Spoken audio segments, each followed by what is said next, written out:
right, it's 5:31. It looks like we have a quorum, so I'm going to go ahead and start the meeting. Thank you, everyone who's joining us today around the table, in the audience, watching live from wherever you're watching at. My name is Jason Roby Carey Jr. I am the chair of the Community Police Oversight Board. It's an honor to serve the city of Dallas. I was appointed by District 3 Council Member Casey Thomas. Before I get truly into my little spiel, I just wanted to make sure I recognize some guests. We have a Councilmember Blewett in the back. I don't think we have any other council members here. We have an agenda in front of us prepared by myself, working with the city, working with members of the community for the agenda that we'll be discussing today. Before we begin, I just want to say a few things on behalf of the board. We're all here to serve the city of Dallas. And we may have differences of opinion, we may have differences as far as political beliefs, what have you, but we all have a true desire for oversight and fairness. So let's take today as a fresh start. I know that the previous board that we had its issues and concerns and limitations, but this is a new day. This is a new board, and many of you in the audience are the reasons why we have this board, and I personally thank you. So let's get started. The first thing we're going to start with is a roll call. Janice Coffey, Chad West, District 1. Linda Lund, District 2. Deputy Mayor Pro Tem Adam Medrano. Lauren Gilbert Smith, District 4. Carol King Arnold. Christian Hernandez, District 6. Omar Narvaez. Jose Rivas, District 7. Adam Basildua. Ezekiel Tyson, District 10, Adam McGrew. Tammy Brown Rodriguez, District 9, Paula Blackman. Dee Wadsworth, District 12, Kara Mendelson. David Kittner, District 13, Jennifer Gates. Juan Olivo, Place 15, Mayor Johnson. Okay, next we'll have an approval of the minutes. If I can get someone to make a motion. Motion. Lauren Gilbert Smith. I move that we approve the minutes. A second. All right, if you can show of hands, vote. For, against. Okay.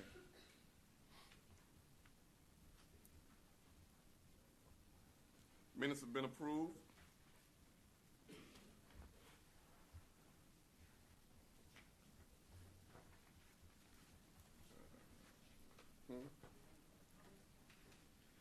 Next, we have public comment. We're going to have 30 minutes of public comment. Then I have to sign up. If I can just get a show of hands of those who would like to speak right now.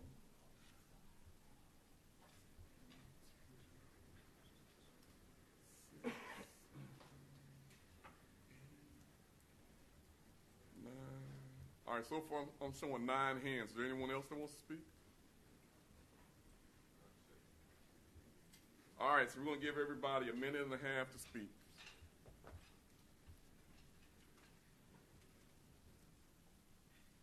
And the first person can go ahead and go to the mic.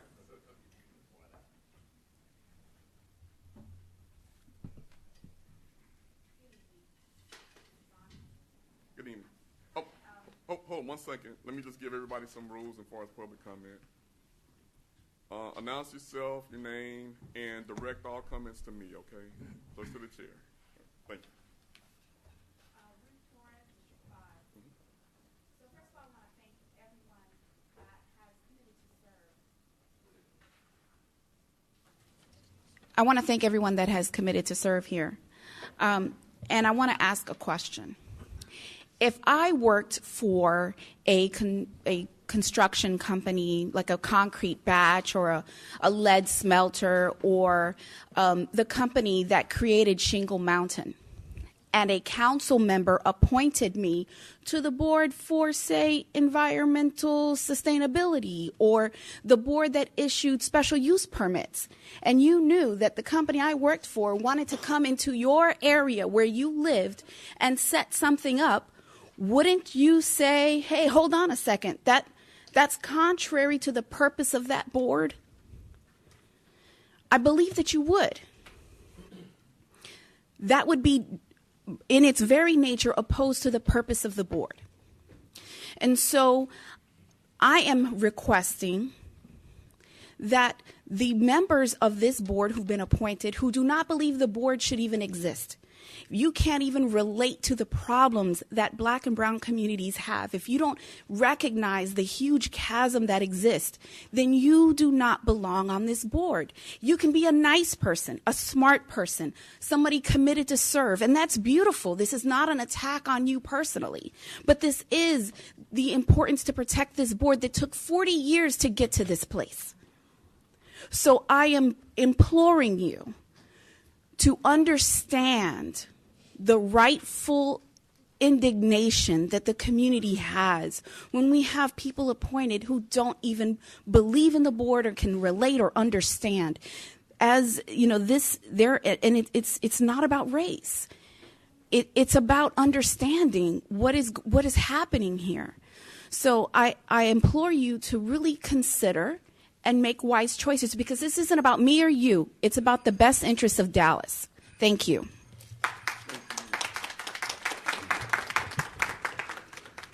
Hello, everyone. Good evening. I am Shanita Cleveland, and this is my third meeting so far. I was not here for the last meeting. I did see it on the video. It was a little heartbreaking, heart-wrenching to see the name calling and to see what happened. However, I totally understand because of the climate of what's going on between police and community. And so I heard your chairman say that it is a new day. And so we hope that that is the truth, because, you know, the community has a really hard time trusting police, and then police also. Everybody's stressed and traumatized. And so we must come to a point in which we can have common ground, okay, and talk about the real issues and be adults about it and know that there is a real problem. We see it all around us. And so if you're going to do it, I ask that you do it. You know, don't let this be for show, because we are sick and tired of the narrative that has been painted of the community, especially the African-American community, and we need to mend that gap. And so I hope that you all are the ones to do that. Okay, thanks very much for allowing me the opportunity to speak to you. Thank you.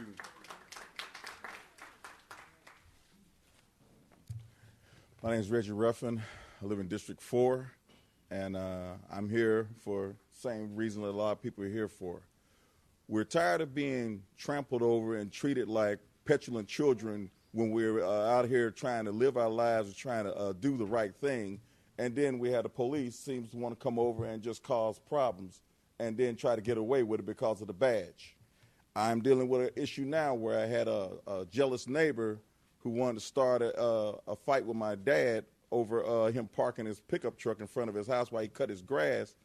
And then the man turns around and calls the police reporting that my car or whatever wasn't working right, and the police comes over there putting stickers on them, and even after I told them that the car was working, they still want to come back. I sent a video downtown to City Hall and to the police department, and in retaliation, a month later, they come back and impound the cars while they was doing construction on the street, claiming that they was abandoned. And those cars both been in the neighborhood for, you know, since 2002 on one of them, and the other one since 2007. And then they said, when I turned it into internal affairs and everything, that the police officer didn't do anything against you, the officer doesn't know you and everything. But I happened to go find out through Google that the officer lived not even a mile away from my house. So the officer is going to sit up there and going to try to convince somebody that where my house is at 2703 Exeter, it's right there at Sunnyvale, which is a busy street, that they haven't gone up and down that street and haven't seen either one of those cars parked in front of the house. So last I checked, that is called theft under the color of authority. And anytime you file a false report, you should the police officer should be reprimanded and should be charged with theft. So let me ask you a question, because I know you've run out of time, but do you want to file a complaint today with the board? I filed a complaint, yes, with the board, because I filed it with the police department. They ain't did nothing. All right, Tatiana, can you assist them? Tatiana will take care of you, okay? All right, thank you. You're welcome. Hello, board. How you doing? I'm doing all right, brother. My name is Jason Howard Moore. I'm chairman of a new organization called the Federation Campaign. We're having a protest in front of the Earl Cabell Federal Court building tomorrow to shed light on the U.S. Attorney's Office making counterfeit indictments by a private stenography company out of Arizona called Griffin Group International. But I'm here for more local matters, like this counterfeit warrant I have in my hand that was written and manufactured by Detective Jabari Howard. I'm going to leave this with the council because I've been giving it to everyone, for everyone to look at, and all these trusted officials who say they're so noble and so honorable keep looking the other way. This is a plain counterfeit warrant, and Dallas County Judge Stephanie Mitchell Huff of the 291st District Court claims that she signed this warrant under this case number from me, which is a case number that literally does not exist. The case number on this document is not a case for the state of Texas versus Jason Howard Moore. It is a Dallas Police Incident Report number for my property that was illegally taken from me when I was unlawfully arrested on October 29, 2015. I served nearly 4 years in federal prison. They sent me out of the state, buried me in a 6x10 prison cell because I had a scumbag lawyer like the one next to you who's representing me in this case that won't bring this to the media's attention. I'm going to leave this counterfeit document with you, and I'm going to come back to the next meeting to see if you followed up on it, because this is a federal crime and a state crime at the same time. Dallas County Judge Stephanie Mitchell Huff of the 291st District Court just issued a notarized letter stating that she signed this document. That was her mistake, because now she's went on record and admitted to committing a crime to assist Dallas Police Officer Jabari Howard, badge number 8427, in committing this crime against me. I was released from federal custody without being convicted of a crime after serving 4 years. And a Dallas police officer did this, impersonating an ATF agent when they went to the Irving Police Department with Detective Barrett K. Nelson, badge number 7013, and Sergeant Robert Proctor, a sergeant out of all things, to impersonate an ATF agent and unlawfully arrest me because Jabari Howard happens to know my ex-girlfriend who I broke up with. And I did not commit any crime, and I'm in court right now after serving 4 years, more than what's required to serve on felony in possession of a firearm, and they still put a monitor on my leg like I'm some animal. I lived in Las Colinas. I drove a Mercedes. I did not even live in Lego Park anymore, but they said I was still a Lego Park gangster from when I was 18. I'm going to leave this with this council to do something about it. The evidence speaks for itself. They have committed a crime. This case number does not exist. It is a counterfeit warrant. The state of Texas says that this warrant should be on file with the public office, with the office of the clerk. So if it's real, it won't be hard for you guys. If it's fake or real, it won't be hard for you guys to figure out. I'm going to leave this with you. And I hope everyone come out to the protest in front of the Earl Cabell Federal Court building tomorrow, because they are falsifying counterfeit indictments. We have proof. We have physical evidence that's going to be there tomorrow using Griffin Group International. Aaron Neely Cox has been duly informed, and they're all been trying to cover it up like they tried to bury me in jail with that scumbag attorney I got right next to you. Excuse me, sir. What would you like for the board to do? I want you to, this is for the, this is a state matter. This is a local matter. You have a Dallas police officer, Jabari Damon Howard, who manufactured a counterfeit warrant. I'm going to give this to your. Sir? You want to file a complaint? Do what? Do you want to file a complaint, sir? I filed complaints for years and nothing's happened. So forgive me if I'm a little biased toward the complaint process. But I'm asking, do you want to file a complaint with this board, sir? No, I want to leave this with you. And this panel can choose to whether it wants to look the other way, or it can bring this officer to justice with the other two officers that he was with. Well, sir, we have someone behind you that can take your complaint. If you want to file a complaint, you can file it right now. Okay, well, I'll file a complaint. But in the meantime, I don't want to speak with any corrupt Dallas police officer because it's a criminal organization. Do what? You won't speak with a police officer. We have a complaint specialist that will take your complaint, sir. And who is that person? Tatiana, right behind. All right, thank you, sir. You're welcome, sir.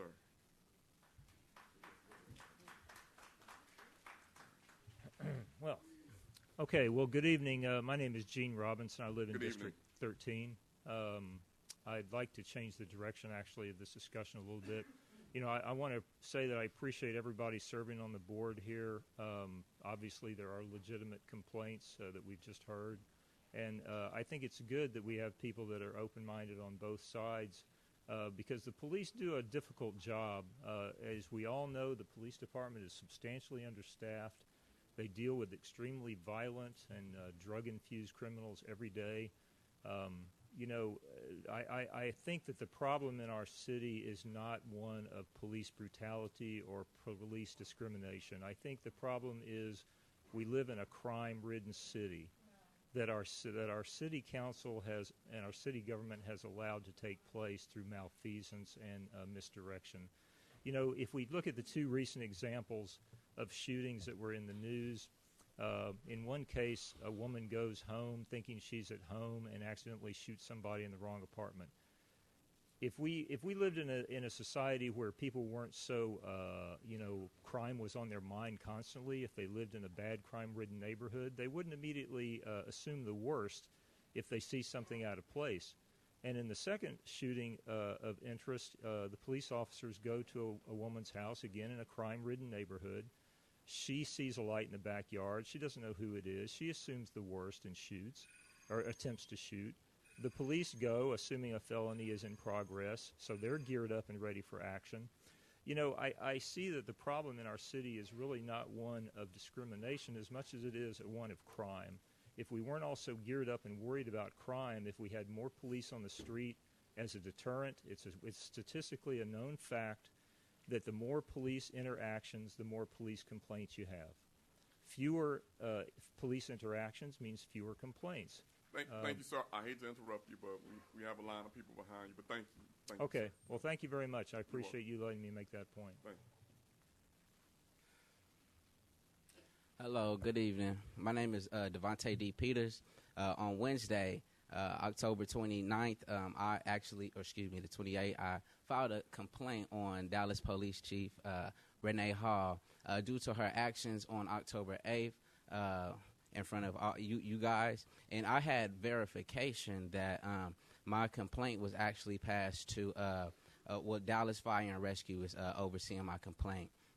And so I'm understanding that this is actually going against the oversight ordinance, and there's nothing in the oversight ordinance that expresses that complaints will be passed down to Dallas Fire and Rescue. There's a specific process, and for this to take place, and in my complaint, I actually expressed Chief Hall to recuse herself from this investigation, from this process, and actually give it to the oversight office or to the police review board in front of you guys. Instead, this was passed to Dallas Fire and Rescue. This is actually a violation of the oversight ordinance.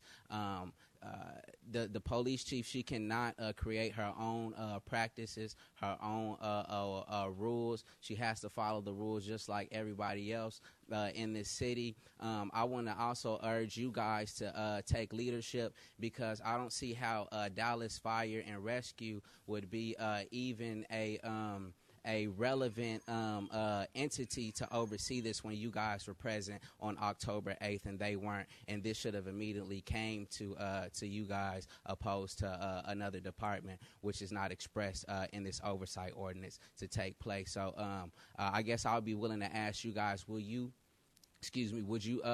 take leadership and take leadership and responsibility of my complaint over Dallas Police Chief Renee Hall, opposed to allowing Dallas Fire and Rescue to take control over this? So let me just explain something. So you asked for the police chief to recuse herself. She did. That's the reason why Dallas Fire is investigating it. Okay. But before whatever their decision is final, we have to review it. And if we decide that we want to do an independent investigation, we can't do that. So let them finish their investigation, and then it'll come to us, and then we'll review it, and we'll make okay. Okay. I do have a question. Since what you said, so it's to my understanding that typically with these complaints, the police chief would have the final say-so in these complaints. But since this complaint is actually against the police chief, and you stated that is the reason why she recused herself. Does it express in the ordinance that this will be passed down to Dallas Fire and Rescue? That's something we're going to have to research. So It is not? Oh, okay. No, I'll say give me some. That's something that we can research, and if you can give us the next meeting, we'll try to have an answer for you, okay? All right. Could y'all please get an answer for that? Yeah. Thank you. Victoria, did you get that? All right, thank you. Hi. How are you doing, Hi. sir? My name's Rick Linois. I've lived in Dallas for about 2.5 years. I'm not with a particular group. I have my own little online presence called The Detector. I'm kind of a person who likes to look at situations in government or wherever to try to get to the bottom of the fundamental issues. And, of course, I am aware of kind of what happened last meeting about the police shootings. And I just want to say, especially following the other gentleman, I lived in Southside Flats about 2 years ago. And there was one night when I was walking down the hall to what I thought was my apartment. I walked right by it because they all kind of look alike. And I turned to what I thought was my apartment. I'm not lying. This actually happened to me. And so it kind of looked a little funny. But you know what? It never occurred to me that maybe I should be ready to shoot somebody dead. It didn't dawn on me. And I bet if I even had a gun on me, and I don't know why I would, but I bet that would not have been anything that crossed my mind. So I moved out of there, and I live somewhere else in Dallas. I'm in Mr. Blewett's district. But I was looking at the general orders of the Dallas Police Department, and I understand some changes are coming up, maybe, and it's a long document. But I just want to point one thing out really quickly. I think this is our fundamental problem, this last step here on this continuum, where it says we can use deadly force if an officer believes or fears or thinks that some aggravated aggression is about to take place or is. And the problem here is that all these other steps, we don't think of these, pepper spray, physical detention. We don't think of these as punishments. But this last one is a punishment. It's the worst possible punishment that the government can issue to anybody. It's the worst thing any human being can do to another. But Dallas Police Department says, yeah, we can do that. We can do that. That's okay. Without any due process, without no innocent until proven guilty. Don't get to appear before a court before your peers. Conviction. I hate to stop you. You have valid points. I hate to stop you, sir. But I know, I'm out of time. But anyway, when going forward, I'd like you to think about that's the problem. We've got to get rid of this homicidal mentality because that's at the core of this whole issue. Thank you very much for your time. I appreciate it. Hi, my name is Sara Abdulmutallab. I'm in Chad West District 1. I was at the last Oversight meeting. I'm glad we're starting with public comment today. Respectfully, I don't think it can be a new day because having members on the board who don't even believe it should exist is a nightmare. And that nightmare won't be able to end until Janice Coffey and Tammy Brown Rodriguez have stepped down from the board. When there are issues as serious as officers shooting people in their own homes or treating Davon Ross as less than human, and also not releasing the footage of it for over a year, we need people on the board who we can trust to fulfill their duties and provide oversight. And there aren't both sides of oversight. You either believe in oversight or you don't, and we demand that everyone on the board believe in oversight. Thank you. Thank you. My name is Dominique Walker. Can y'all hear me? My name is Dominique Walker. I attended about 6 out of 7 town halls before the creation of this new oversight board. I did too. And I advocated for community protection at every town hall. I voiced my story. I voiced the story of people who look like me. I voiced the story of people who live in my neighborhood. And I was continually met with adversary from Tammy Brown Rodriguez and her husband, openly mocking people's lived experiences, openly opposing this board. So Tammy Brown Rodriguez's presence, sitting at this table, is an insult to the very existence of this board. It's a threat to progress for the potential that this board can do in Dallas County. So what I would like to ask the chairman, because I know I need to address my comments to you, is to urge the people who are sitting around you to step down. Tammy Brown Rodriguez should not be present because we are not able to be a progressive city while someone who opposes oversight and community protection sits here. Her very philosophy is a threat to all of us. Thank you. All right, that's enough for that political talk. Because I know you like that, because I listened to you on Rick Roberts. Tammy Brown Rodriguez. I know my name is Indiana Taylor. And I know Tammy likes political talk. She was on Rick Roberts, and she was talking about how we need to reach across the aisle. I'm here to tell you that this is not a political position. You signed up for Citizens Oversight Board, and you're supposed to be a citizen today. I'm not a Republican. I'm not a Democrat, contrary to popular belief. And I am tired. My life is not a political position. And the fact is that you do sicken me on that board. When I hear you talking about how this shouldn't exist, when I see you blinking with your eye, just very, Energizer Bunny looking thing, it sickens me. This is my life. I'm not here because I'm here to move on to city council like maybe you are. I'm here because this is my life. I have a job that I could be doing today. I have a job that I will be doing the next day. This is my life that you hold in your hands, and this is not a political position. And I want you to know that it won't end here. You won't be able to be comfortable at your home because I plan to go there if I need to. I plan to go where your businesses are. I plan to go all those places where you feel comfortable because I don't feel comfortable in my home.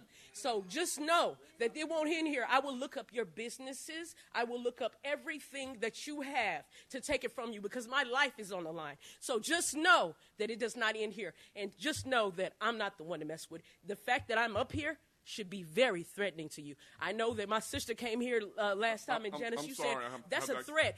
Well, it is a threat. I will be back, and I will be back with more, with a multitude, because black people come with a community.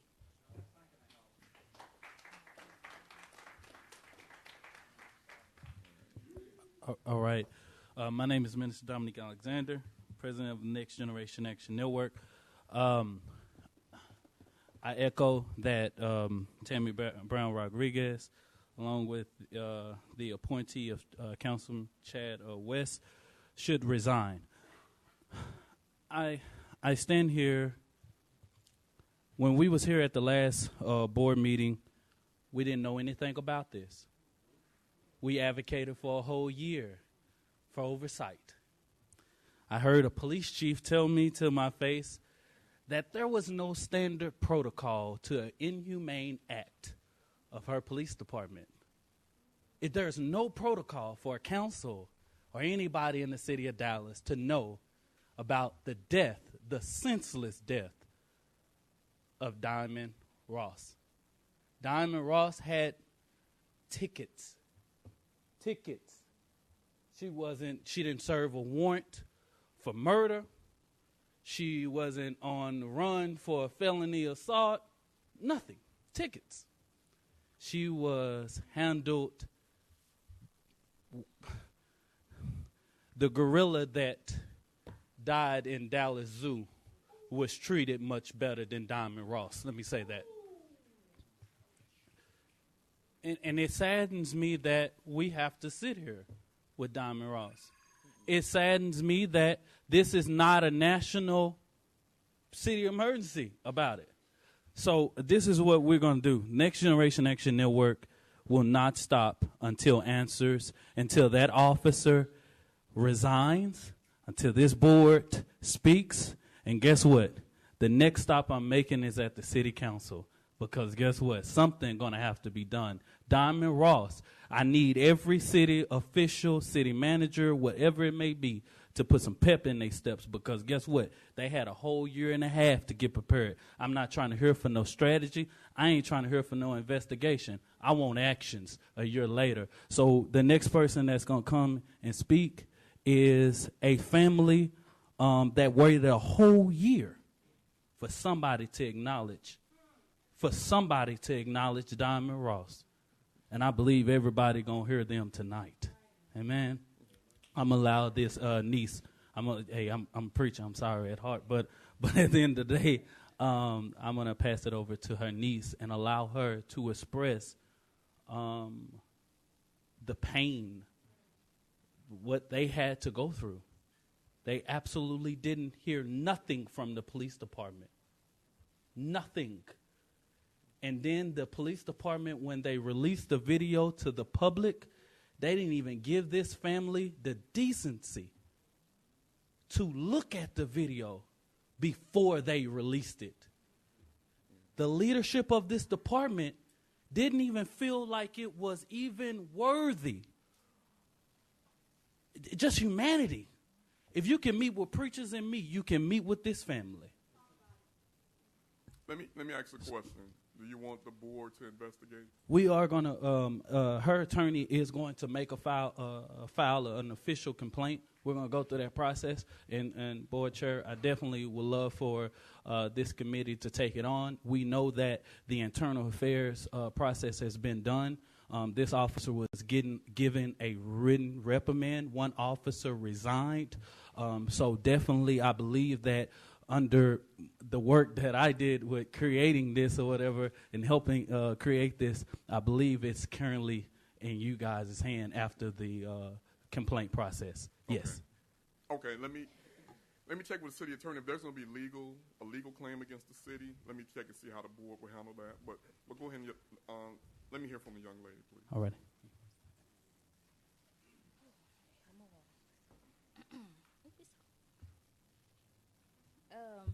There we go. Thank you.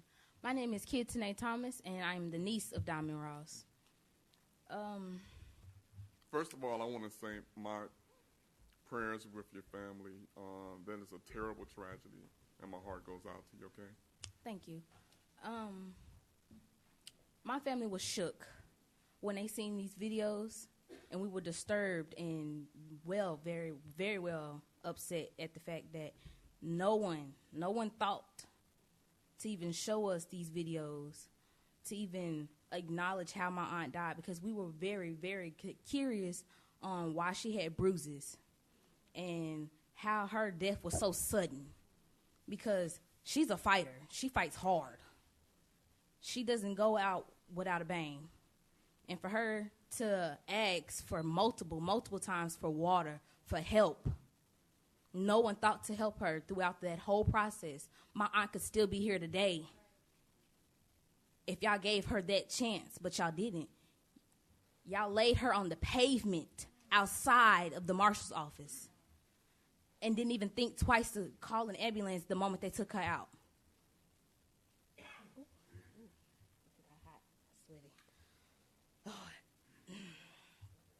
Ooh.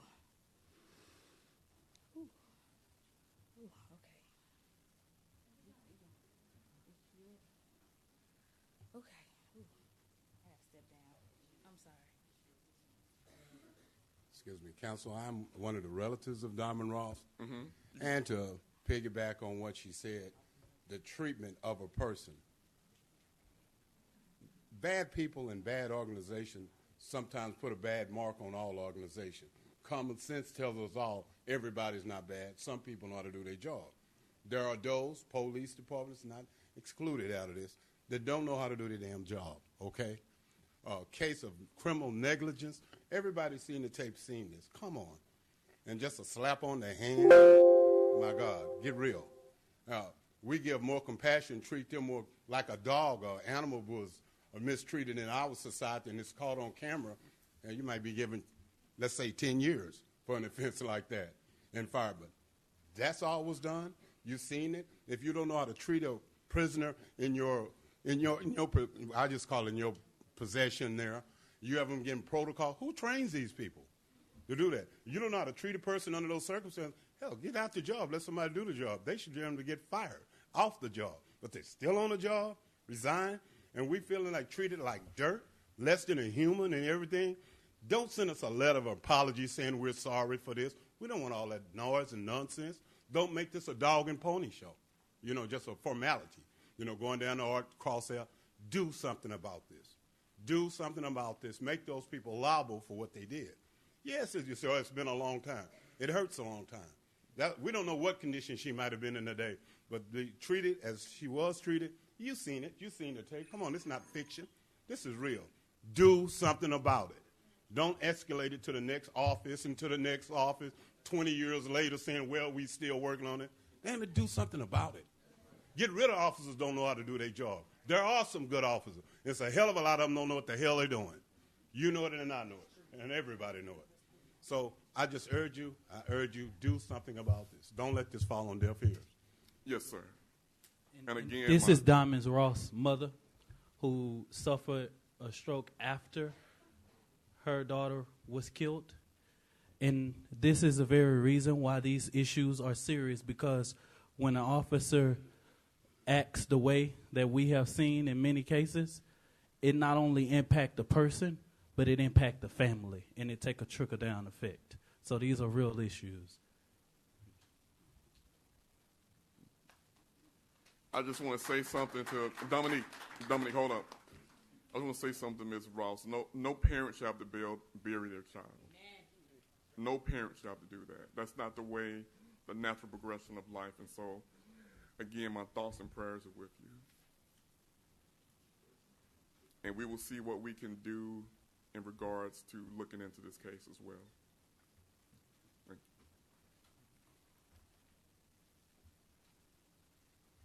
you. Hello, Board. Thank you for the opportunity to speak. My name is Julie Ross. I'm a disability rights advocate, and I know that we still have vacancies on this board.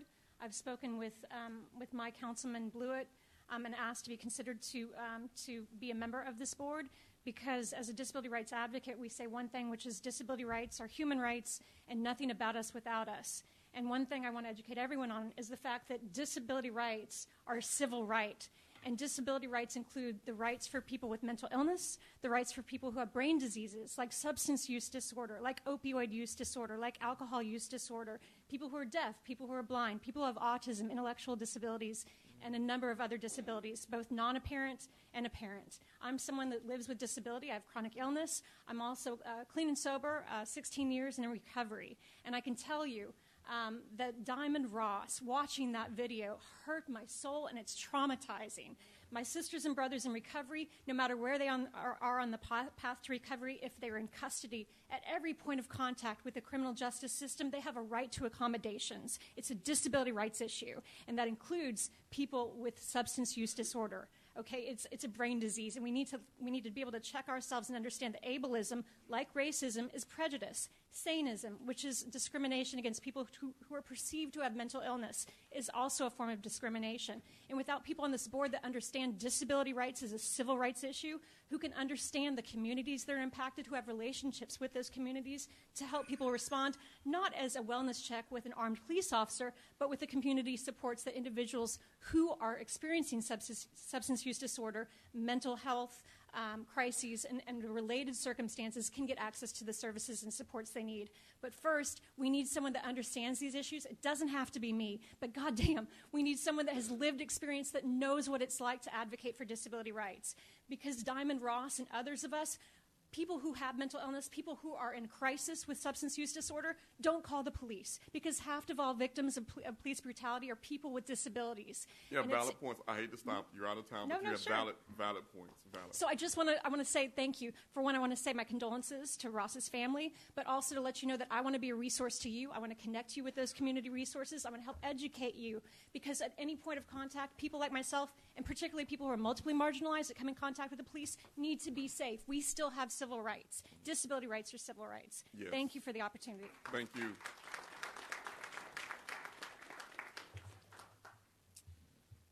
My name is Joel Wassinger. I just have a simple question for y'all. If we had a candidate to be a police officer in the city of Dallas, and that candidate said, I don't really think we need to have police. Or maybe we should have a police department, but I don't know, let's say 30% or 50% of the budget that they currently have. Would you want that individual to be a police officer in the city of Dallas? I assume that you think that we need police. There are a lot of folks with good reason, based on the history of Dallas, based on its history of violence against people of color, who fought hard to make this Community Police Oversight Board meaningful and to provide a real oversight to the police, not to be liaisons, not to run the policeman's ball, but to provide community oversight. And we have two folks on the dais today, Ms. Coffey and Ms. Brown-Rodriguez, who have made it clear on multiple occasions that they don't think that this board needs to exist. Now, I understand the need for diversity on a board, but I don't agree with what Ms. Brown-Rodriguez said on Hate Radio, that all opinions need to be represented here. A prerequisite for being a part of this board is that you recognize the problems that the city of Dallas has, that you recognize the problems that the Dallas PD has, and that you be committed to representing the community and making real change. Thank you, sir. Hello, my name is Tamara Neal. Hello. I'm here tonight to herald what most of my comrades have said. But first off, I want to say my condolences to the Ross family. You didn't deserve what happened to Diamond. And we're going to fight like hell to make sure that this case is reviewed and looked at and handled and investigated the right way. I really want the board to understand that we do appreciate what you're going to do. But it is our right and our duty to make sure we hold you accountable for what you have done. And what you're not going to do, Tammy Rodriguez, is come up here and act like you have no intention to resign because of things that you have done for the community. That does not represent us. You're here to make sure you speak for the community demographics. You're not here to, like my comrade said, to host police balls. So a lot of people don't know that you've repeatedly exposed and expressed yourself as not being on the side of righteousness and on the side of what we need on this board. And we're not going to forget about you telling the Dallas Morning News that we need to disband the Citizens Police Review Board. We're not going to forget that you said it's an impediment to hiring more police. We're not going to forget those things. We're not going to forget that you stand for and you have publicly made an outcry to make sure Confederate war memorials at Pioneer Park Cemetery stay up. But you want to come up here and tell me that you're going to do right when we pull cases like Davon Ross into the Community Oversight Police Review Board? You're going to tell me that you're going to vote correctly and wrong. So I'm going to ask you to resign peacefully and respectfully and step down so we can get somebody in that seat that represents who we need in that seat. Our community deserves representation. We deserve representation, and you don't get a right to say we don't. Janice. Excuse me, ma'am. You've run out of time, unfortunately. You need to resign, too. That's pretty simple. So look to your neighbor and understand that what we're doing is important and it's strong. Birdsong is not here. And we definitely expect and hope that Janice Coffey and Tammy Rodriguez not be here next time. You need to resign now.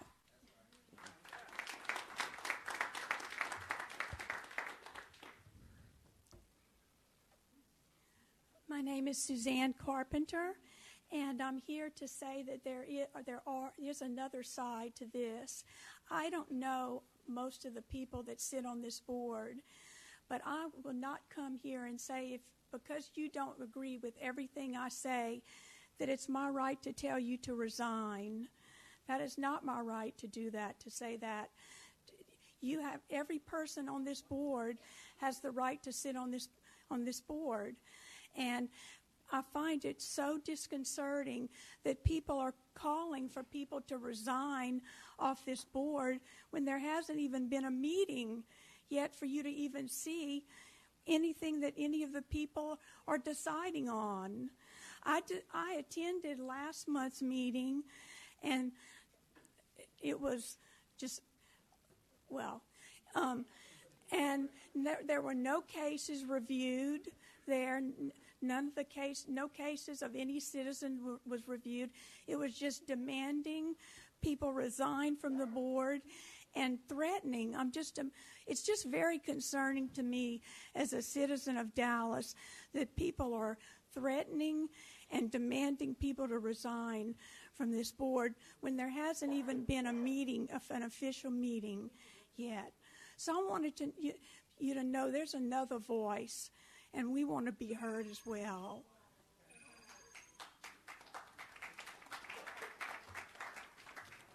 I just want to make sure that we're all being respectful.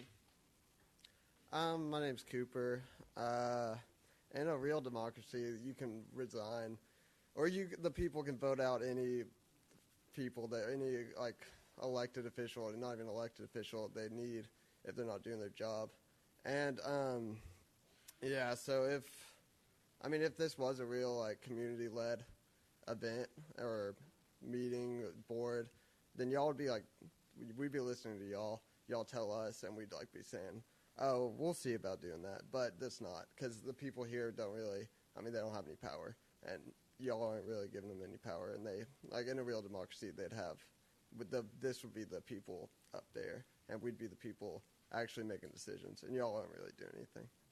I'm done. Thank you.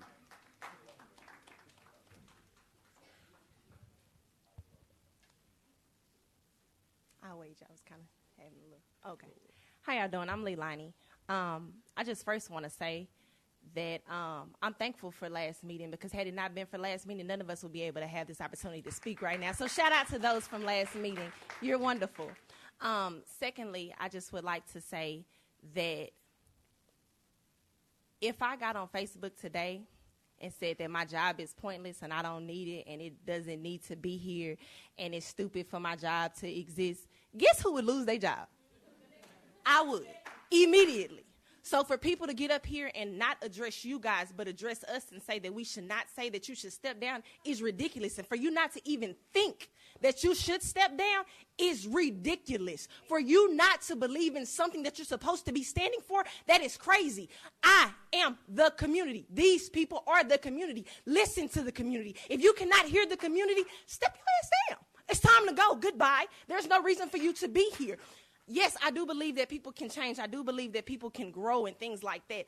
But if you are not truly listening, if you're not understanding, if you're sitting up there and all you hear is womp, womp, womp, and you see us and you see this angry and you're like, I'm just going to come back, next time, it doesn't matter. You serve no purpose. And yes, we will continue to come. Yes, we will not stop. Because guess what? Davon Ross needs real representation. Davon Ross did not deserve that. And you guys need to resign. And if you don't resign, I'm going to get another 2 minutes because I'm going to come up here next time and speak again and again and again and again. All right, so before you speak, we have a couple of presentations, so I'm going to have to, because there are people that jumped in line that didn't raise their hand up at the beginning. So I'm going to have to, 1 minute each. We got to stick to it because of the fact that we got to get through this presentation. So Okay. 1 minute. Can I start? Yes. I'm Radiance, Tammy Janice Resign. Also, as a nurse, I want to acknowledge the fact that I watched the video of Davon Ross, and I'm concerned with the fact that nobody in the police department rendered aid to her at all for at least 10 minutes, and CPR wasn't started until EMS got there. I've trained, unfortunately, police officers in BLS before, so I know for a fact that since 2016 we have been teaching them how to use Narcan, and two, that I know for a fact they know how to do compressions and use an AED. So my question is, if we can give them a gun to take a life and stop a heart, can we make it an expectation that they also do everything they can to start that back? I also ask ask the Ross family if when you file your suit, will you please ask for those BLS cards and those numbers for my peace of mind? I would like to know that information so that I can follow up accordingly with that. Thank you.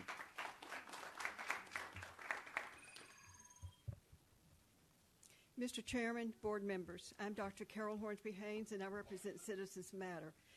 I'm here tonight and looking around, and this is totally it's disintegrated into a race baiting, a hate, black versus white. I don't want to hear this from the audience. I have a right to speak, and I demand this right to speak. The others have said it, and I want some respect from this audience.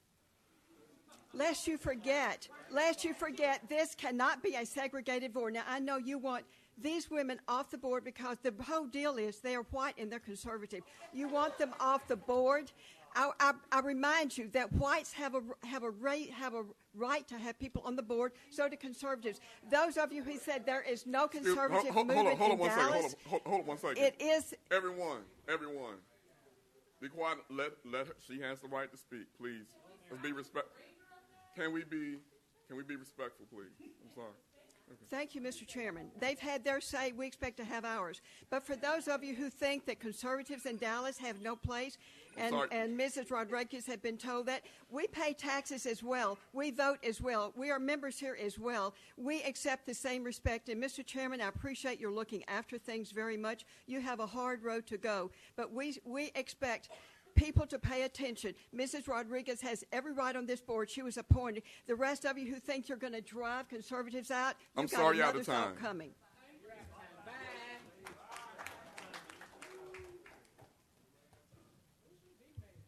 Okay, hello, Mr. Chairman, members of the board. My name is Archie Jones. I'm a member of the Field Center. And as a newcomer, not knowing anything about the board or not really knowing what's going on, if I could pose a question, I would ask the board, and if I could ask, like, what has the board done? If someone could just answer that question, like, so far over the last month or 3 months, 6 months, just being new, or for someone that may be new, what has this board done? We're a new board. We haven't done anything yet. Okay. And did the previous board do anything? Are you aware of that? Previous board didn't have the power to do much of anything. Okay. Well, as a part of the Field Center, we're a reproductive justice organization founded by black women, created by black women, for black women. And we just want to address some of those systems that play a part. It's a big reproductive justice issue anytime you take the death of a black woman. That stops her from being able to parent a child, and that's what reproductive justice is about. It's just another way for people to get rid of our black people. I hate to cut you off, but your time is up. All right, thank you. You have valid points, though. I apologize. All right, thank you.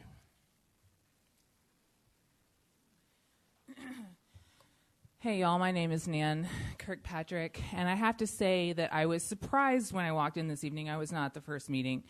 When I saw that Tammy Brown Rodriguez had been appointed to this board, all I wanted to say was just that I went to a community meeting during the lead up to the creation of this board where community feedback was being sought. And Ms. Rodriguez was so racist throughout the entirety of that meeting that I finally felt compelled to stand up and tell her about herself during that meeting. I can't remember everything she said, but it was a lot of things, and it was consistent throughout the meeting, and it was in keeping with something that was shared earlier by a young woman who said that her experience was completely undermined by Ms. Rodriguez in that meeting. And so I think based on the long racist history of policing in the United States and the reasons for the creation for this oversight board, I don't think that there's any way that there can be trust between the community and this board if Ms. Rodriguez does not step down. Thank you very much. Thank you. Dr. Pamela Grayson, I just have a question. So, the film of Diamond Ross was withheld from the family and the public for a year. I know that a news station had been requesting it for the past 3 to 4 months, and they delayed and dragged. You preach transparency, but you did a cover-up. So to me, the Dallas Police Department, by holding that video, is not being transparent. And in effort, they are discounting and diminishing the purpose and intent of this very board. Not to mind, you already got 2 people on the board that shouldn't be there. But then, I'm sorry, you've got to hold Dallas Police Department accountable for not turning over that video. You've had a mother that's sustained a huge medical issue. Right now, you have a niece over there that's suffering. And we discounted. You've preached transparency. You failed. And I expect this board to hold DPD accountable, because without their transparency, you're useless. And to me, you should have a problem with it in addition to the community. And again, please step down, Ms. Coffey and Ms. Rodriguez. We don't want y'all here. You don't need to be here. You don't care about us. There you go. My name is Bruce Orr. I'm District 13, and if I were any of you, I'd be looking at each of the other members and going, holy cow, we have way more, okay, to handle and deal with and problems to solve than we ever imagined. How are we going to get that done? And how is the person next to me or on the other side going to contribute value, okay, that allows us to do that and to deal with it?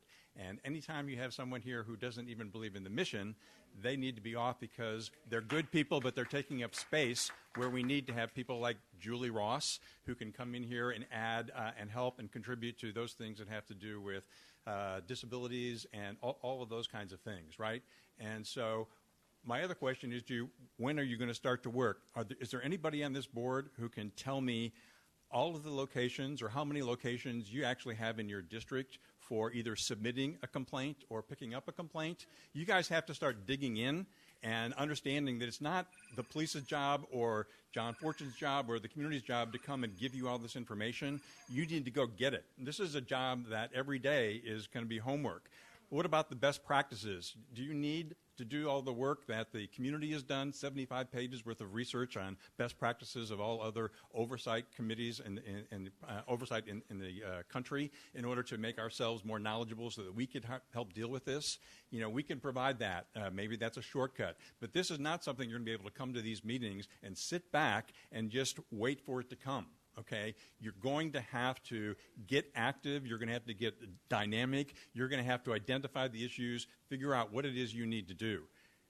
Because I'm pretty sure there are a whole lot more places in your district that you need to add to make sure that every constituent and any of their issues or languages are going to have easy access even Bruce, to the beginning of the process. Thank you. I hate to cut you off, Bruce. Thank you.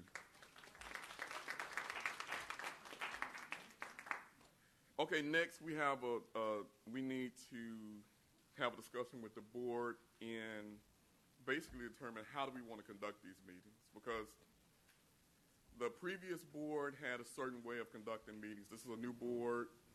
We need to identify and develop how we want to engage the community, how we want to engage in our meetings, and a lot of other things. So I want to get, if I can get 3 volunteers to volunteer to serve on a subcommittee for identifying rules of engagement. Lauren Gilbert Smith. Christian Hernandez. Jose Rivas, District 7. All right, so we have Jose, Lauren, and Kristen.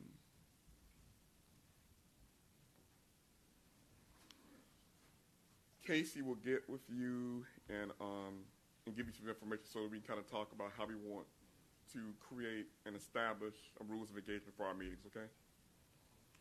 All right, next we have a presentation by the Coalition for Police Oversight. They're going to provide a presentation on, basically on what this board is.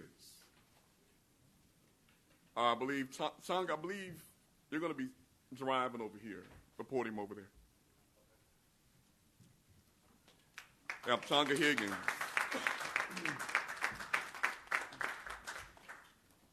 And let me get out of the way. Okay, cool.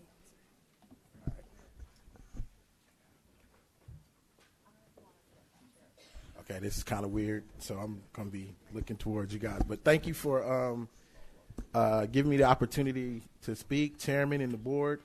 So I'll just start off by saying the last meeting was interesting, but we got a presentation that was done by the Dallas Police Department to you guys about your powers and your responsibilities, and which was problematic in a way because it was kind of centered around what you could and couldn't do in relation to the Dallas Police Department. And so I thought it would be a good idea to ask the chair to speak to you and give you a community-centered and board-centered presentation on what your powers are, what your duties are as it relates to the community, and answer any questions by some of the other subject matter experts that are in the room that helped to create this oversight plan. First of all, I'd like to talk about the coalition. So I've heard several different people talk about the activists that were here last meeting as angry activists, people who don't want to listen. But actually, we're a very broad and dynamic coalition of people and it's very diverse from across this city. As you can see here, and these are not all the names in our coalition.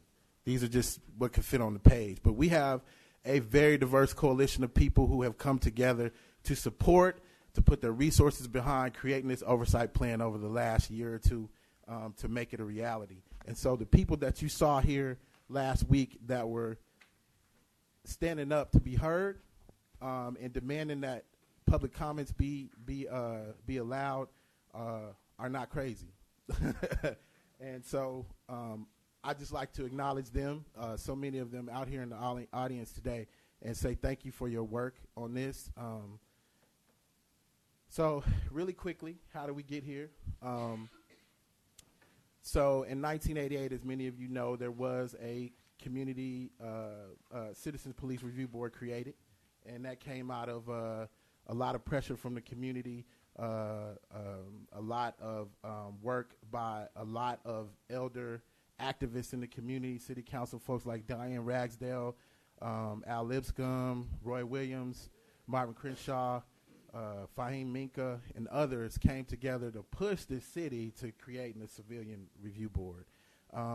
That board was kind of limited almost before it was started because the DPA, the Dallas Police Association, actually lobbied to weaken its power. So we really just had a board for 30 plus years that was kind of inactive and didn't really have any power at all to do anything but review IAD cases. But there's been several things in this fight that has happened since then. There's been complaints filed with the DOJ. There's been several different iterations of different organizations and coalitions over the years who have worked on this issue, and we're here today because those organizations and those activists and those people actually partnered with Chief Hall. She looked over our plan. She agreed with most of it, 80 to 90% of it. What we didn't agree upon, we, over a course of a year, were able to modify in order to get what was actually voted for last April. So,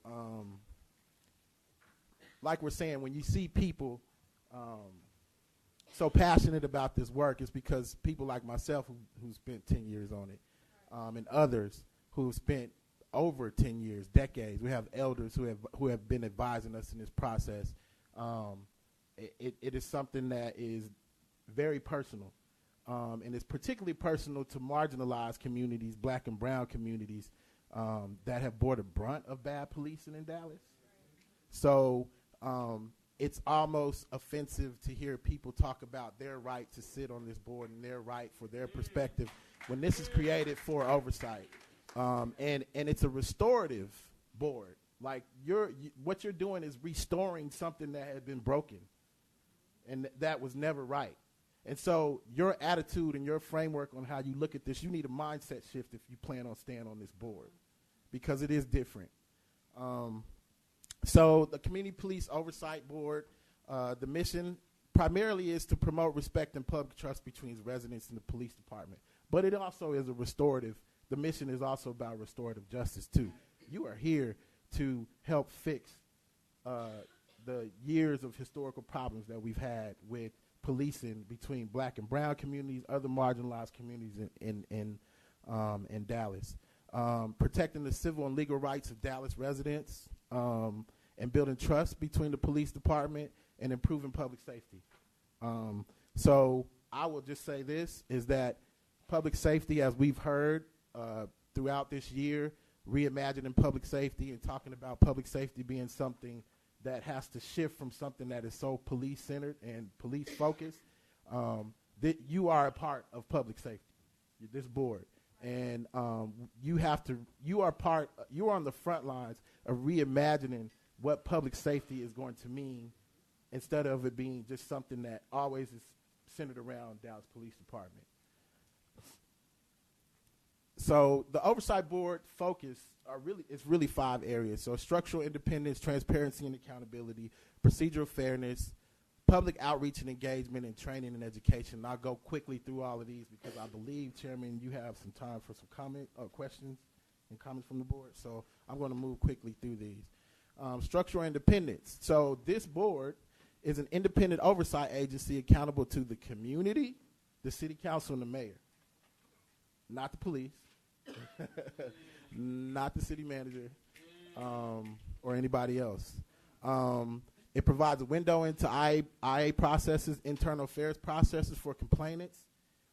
It accepts complaints instead of the traditional way that complaints were being accepted before, which if you wanted to file a complaint on the police department, you had to go to the police department. And so it gives a new way, and as Bruce Orr talked about, there should be several different ways to file now online and in different city facilities across the city. It makes recommendations about police findings around internal affairs, investigations before the final decision of DPD. It has the ability to launch independent investigations. It can proactively, not reactively, in a review model, but it can proactively make recommendations about policies and practices, from early warning systems to what happened with Davon Ross to all types of things with policing. So you guys got your hands full just with that alone. Procedural fairness. So a big part of what this board is tasked with doing is to have a civilian-led complaint process, but also to look across the spectrum of what policing is in Dallas and to understand how can you make this more procedurally fair for citizens. We just heard tonight that we got families who had people who died in police custody that couldn't see the video for a whole year, over a year, right? We've heard a man come up and said he filed several complaints who sounds like he could possibly be wrongly convicted, right? So, and we know of people who we worked with over the years who have had complaints going to a black hole, and they never got any correspondent or anything on their complaints. So procedural fairness in all areas of police with citizens. And also mediation if a citizen wants it. If somebody from the community says, I'll file a complaint, but I just really want to talk to this officer, it's your job to facilitate that process. Public outreach and engagement. Ongoing outreach to get community feedback, learn, and have input into the board's decision making. So one of the big tenets of 21st century policing, and I would really recommend that you guys go and look at the President Obama's 21st century policing task force recommendations, but community-led policing initiatives has to be at the core of what you're thinking about and what you're advocating and what you're recommending to the police department.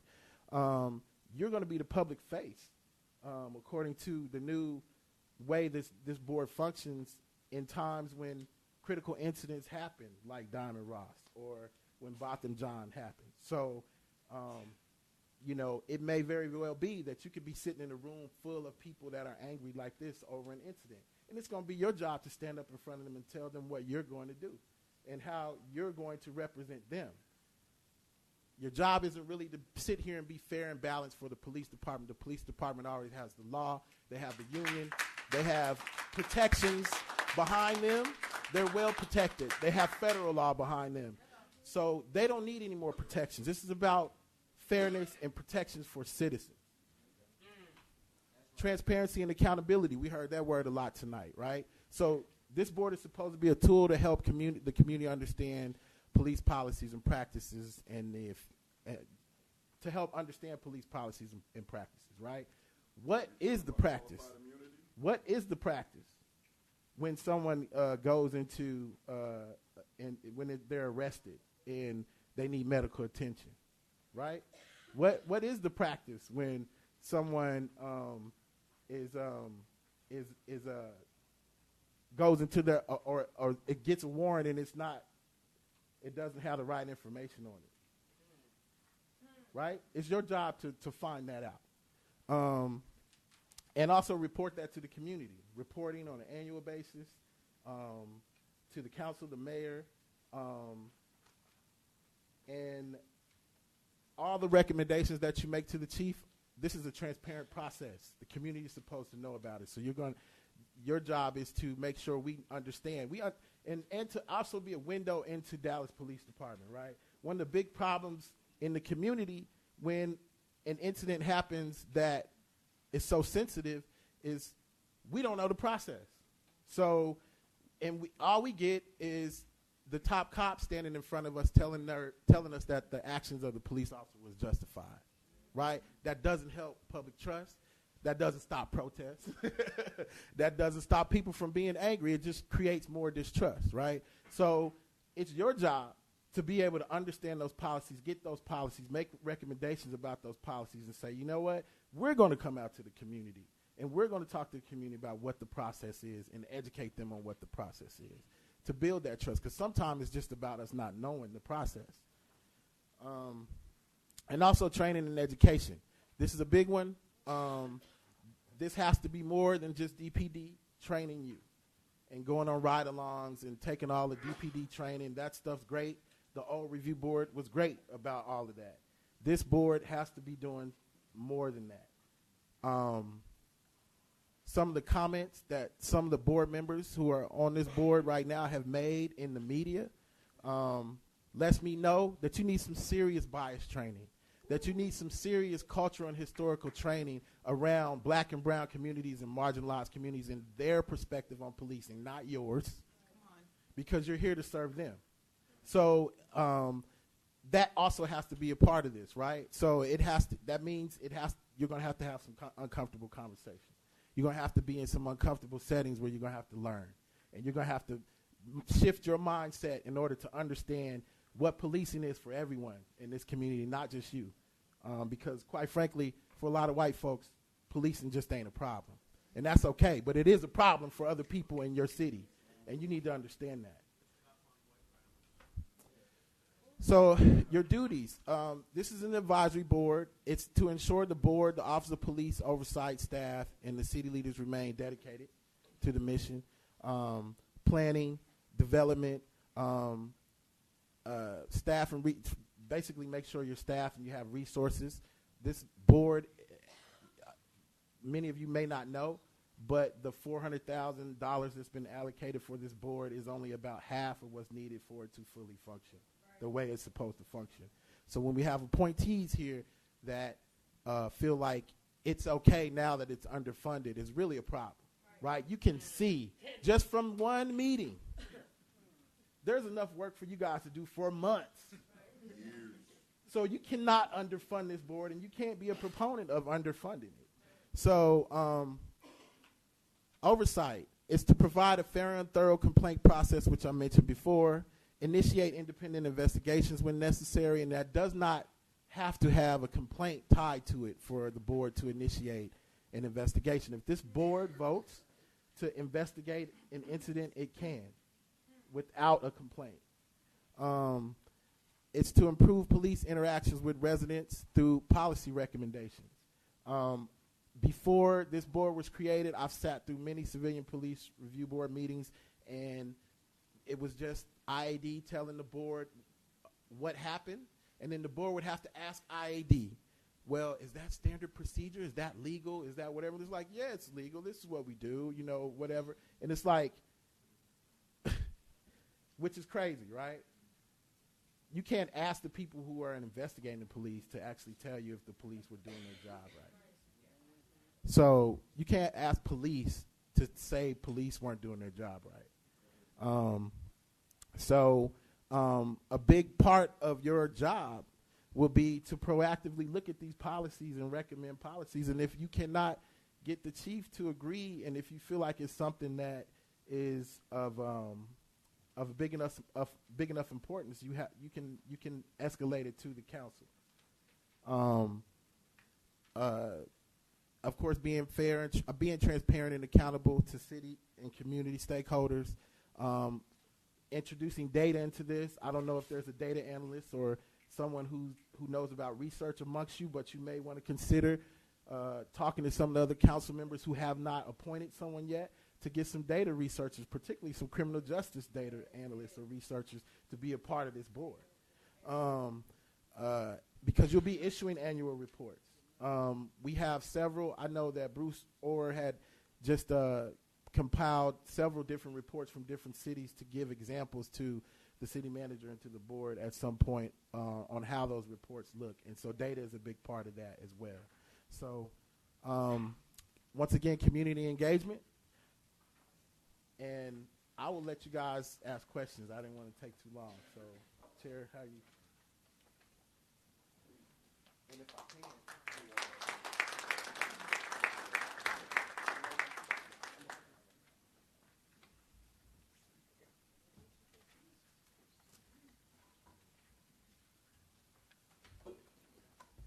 All right. Thank you, Changa. Are there any questions from the board in regards to this presentation? Can I start? Oh, sorry. Go ahead. Make sure you announce it. Make sure you announce yourself. Juan Olivo. Is it Mr. Changa? Yeah. Okay. I have a few questions. I'm going to start off with procedural fairness, the procedure fairness slide. Are the forms in any other language besides English and Spanish, and will we be able to provide them in other languages than that?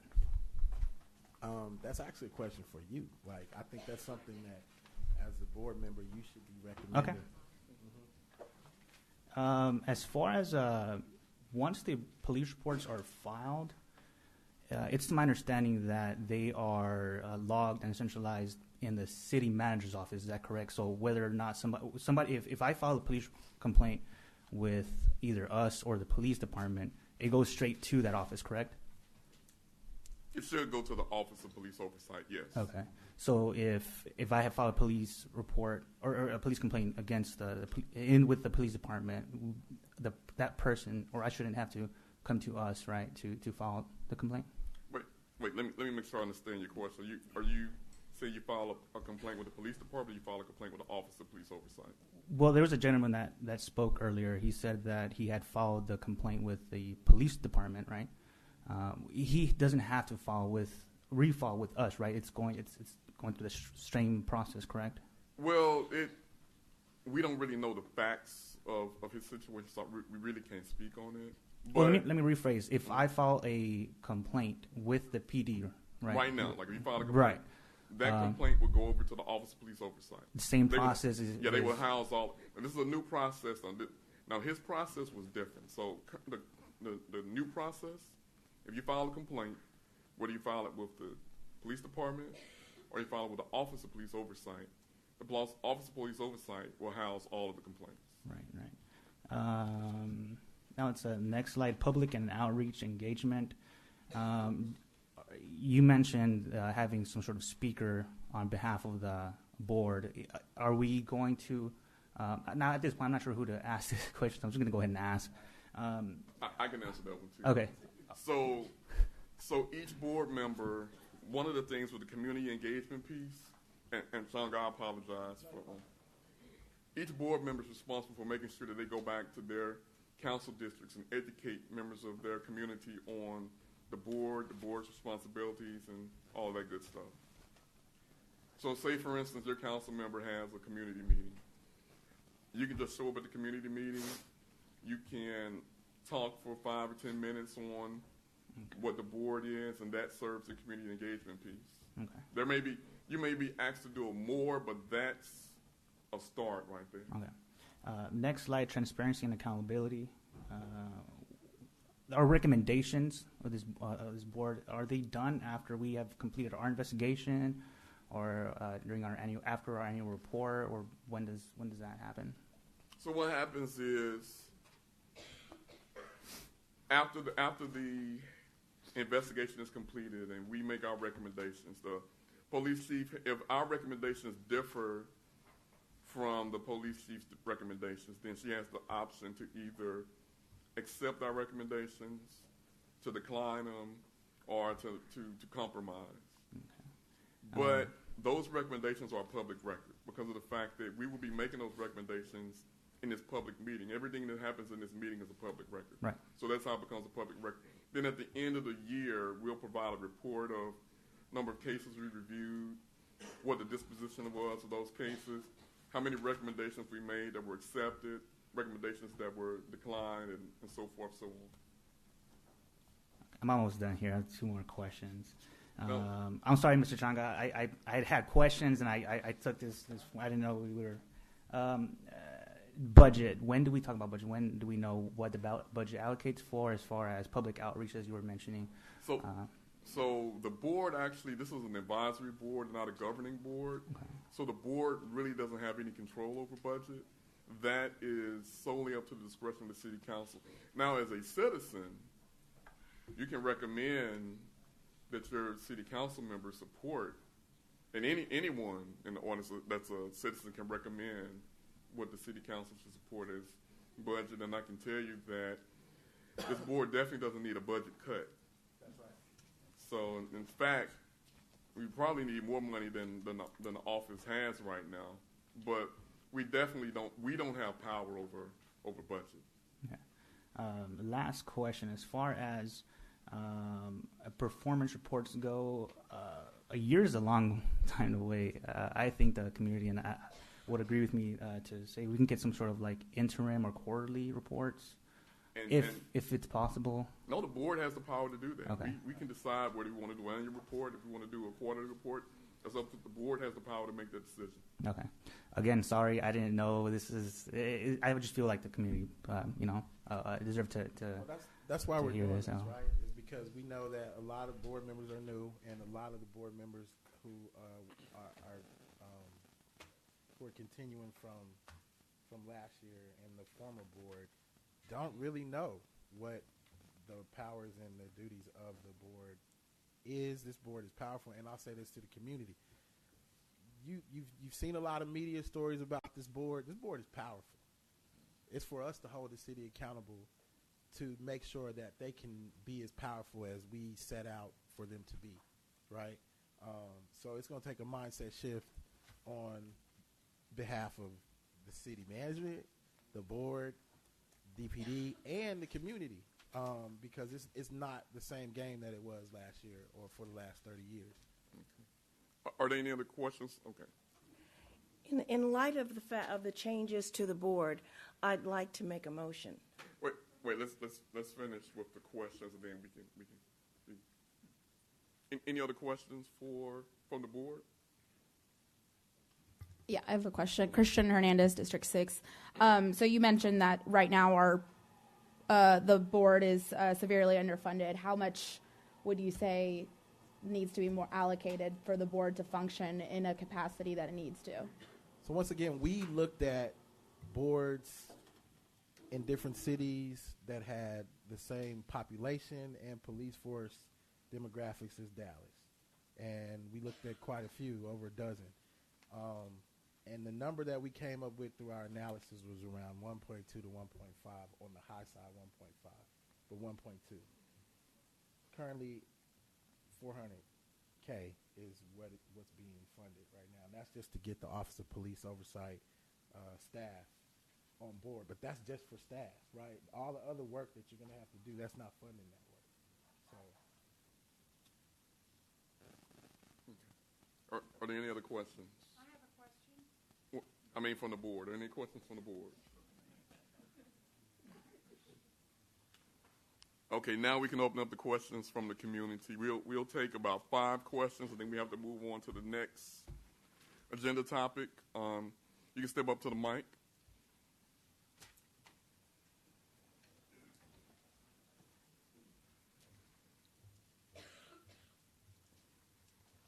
My name is Susan Fountain. I live in Council District 10 with Adam McGee. Since this is a brand new board, I implore all of you and the members of the community to allow this board to do the job that they were appointed by. And since it is a new board, I would like to know if the allocated expenditures is a starting point. I have yet to see one complaint handled by this board yet due to the nature of the speakers at the last meeting. I was here, and tonight's meeting took a great deal of time. It's important to hear from the community, but y'all are not able to do your job if your time is taken with all the speakers.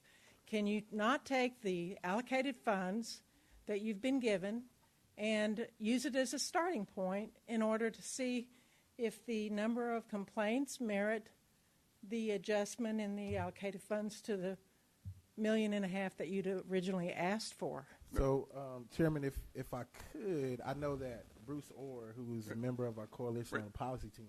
Let me take this real quick. You want to take it? Yeah, okay, let me take this real quick. He has some numbers around. We. So yes, this is a starting point. Yes, it is a starting point. One of the things is that, and the assistant city manager will give us a briefing on where we are as far as hiring the monitor, the director of Office of Police Oversight, and then getting that office staffed. And some of those monies are going to go towards paying the salaries for those employees, because we're free.com up here. Have you hired anyone yet? The assistant city manager will provide a briefing that will give everyone the information on that. Okay. He's going to do that this evening. Thank you. You're welcome. Dr. Pamela Grayson, first of all, let me say that I appreciate you taking our comments, because you are for the community. We thank you for that. We want to be heard. Secondly, we do understand those of us that have taken the time to educate ourselves on the process. It takes time. We understand why you need the additional budgeting, because you have salaries to pay for key jobs that are going to facilitate this board. But I do have one question. One of the key points tonight that Changa made was this board is to serve the community. You are not here to protect the police. And I guess I'm questioning. I want to hear from each member. Do you understand that? Do you understand that that's your purpose? I hate to interrupt. Do you have a question? That's my question. Do you have a question in regards to his? Oh, I thought you said we could ask the board questions. My bad. You can ask questions in regards to the presentation. Oh, okay. Well, I want to know, does the board understand that, though? I really do. Thank you. Well, one of my other questions is on top of not just that they're not here to protect the police. I think the real question is what type of time frame you're talking about as far as investigating the complaints, and how long will people have to be waiting until they know for sure that their complaint is being taken seriously and it's not thrown down the road to the next person. Now, that's the reason why why the Office of Police Oversight is so important, because of the fact that the claim specialists are going to take your claim. They're going to walk you through every step of the process and keep you updated in regards to the status of your complaint. So your complaint won't go into some black hole. They will reach out to you periodically to let you know the status of your complaint. Hello. Once again, my name is Devante De Peters. I was just trying to get clarity. I remember Juan had asked about when you file complaints against the department.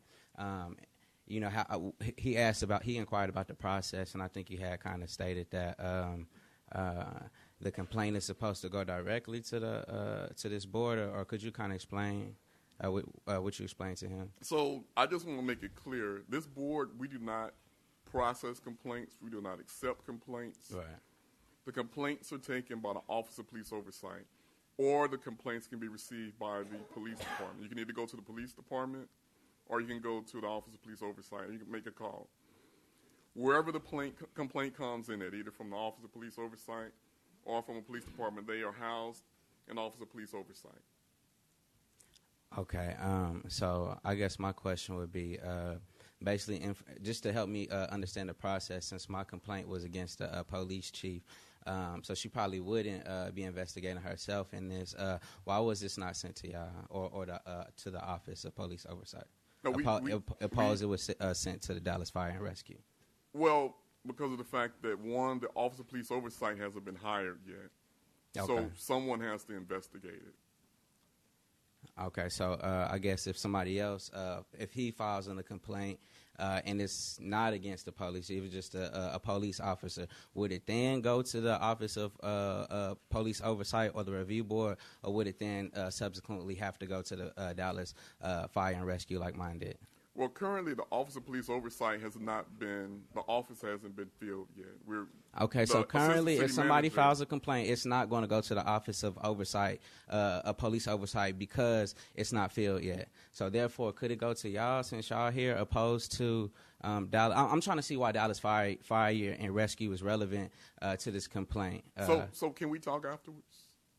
We can talk one-on-one afterwards. I can answer your questions because we have a. Does anybody else want to know why, or am I the only person?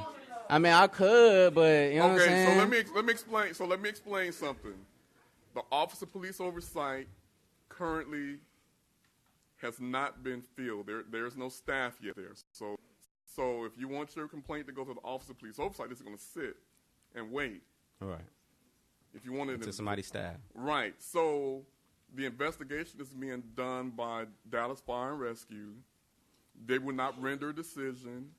The board has to review that complaint before a decision is made. The board is going to review it either with the monitor, which possibly could be hired. If not, then we will work with the city manager to find another way so that we can review the complaint, so we can have someone with the expertise to review the complaints, to independently review it, to make sure that if there's anything that within the investigation that may have been missed, right. If there are areas of the investigation that maybe should have been taken that weren't taken, so that we can make a decision in regards to whether we feel that that complaint has been investigated thoroughly or not. Because we may ask for an independent investigation. We do have the power to do that. So if we don't agree with the recommendation or the outcome, we can ask for an independent investigation. Okay, I guess I would ask y'all, could y'all do that? But before that, it's kind of seeming like, okay, if one of these people who was here last time on the 8th of October, if they decided to file a complaint on one of the officers that pushed them, would that complaint go to Dallas Fire and Rescue like mine, or would it go to you guys, since the Office of Police Oversight is not staffed? No, we don't investigate complaints. Okay. It's not going to go nowhere. No, it's not. It would go to the Office of Police Oversight, but it's just going to. It's just going to sit there. It's going to sit there until staff is hired. Right. So, but what if theirs is not against the police? If it's just a regular police officer, right. Would theirs still sit there, or will it go to Dallas Fire and Rescue? No, it's going to go to the Office of Police Oversight. Excuse me. It's going to go to that Office of Police Oversight. The city manager is assistant city manager is what? Excuse me, sir. Mm-hmm. John Fortune, assistant city manager. The process works that the complaints, while they're centrally logged, as the chair has indicated, they're still investigated by the Internal Affairs Division of the Police Department. Mm-hmm. The monitor's role is to provide the oversight and input on that investigation as it occurs. Currently, since we do not have a police monitor in place, and I'll talk about that in just a few minutes, the complaints are being handled, as you asked, for a normal complaint that would come in as someone other than the chief, is being conducted by the Internal Affairs Division of the Police Department. This particular one, because it's related to the chief, and the request is for her to recuse herself, we found another independent body that conducts investigations on their employees as well to start that investigation. It can be held open and kept in progress until we have a monitor in place, so we can continue to have a complete review and presented to this board at that time. So that's the process for the community. So when complaints are coming, in, as they have since this new board has been in place. They are being recorded and logged, and they are being presented to the Internal Affairs Division of the Police Department to investigate. I just want to assure everybody that those cases are not just not just sitting there; they are actively being investigated. So, just hope that clears that up. I have a question. Real quickly, he stated that this will go to the office, but I want to. Where'd he go? I want to understand. All right, we'll just make this conversation public. I want to take up everybody's time. All right, so we got to be quick because you That's fine. I got you. some business to take I have a question about the community engagement piece you talked about. So anybody who sits that is representing me, I feel like I have the right to speak with if they're going to be representing my interests on this board. I know that you said that community engagement is a tenet of this board. Are there requirements that are set for the board members here to meet with the community, or will there be expectations set going forward? So that is, the board is going to have to set those requirements. Okay, so that's a question for y'all to take with y'all and think about. If you're representing the community, consider meeting with the community that you are representing. And we did create a subcommittee that would be addressing that as well. I can be pretty quick. Okay. Changa, it was an excellent presentation. I appreciate that coming from the community. My question to the board is, do you agree with what Changa said? And if not, what is your perspective on what this board should be, and why is that different than what the community established? Thank you. Okay, we have another. Can I actually have a question.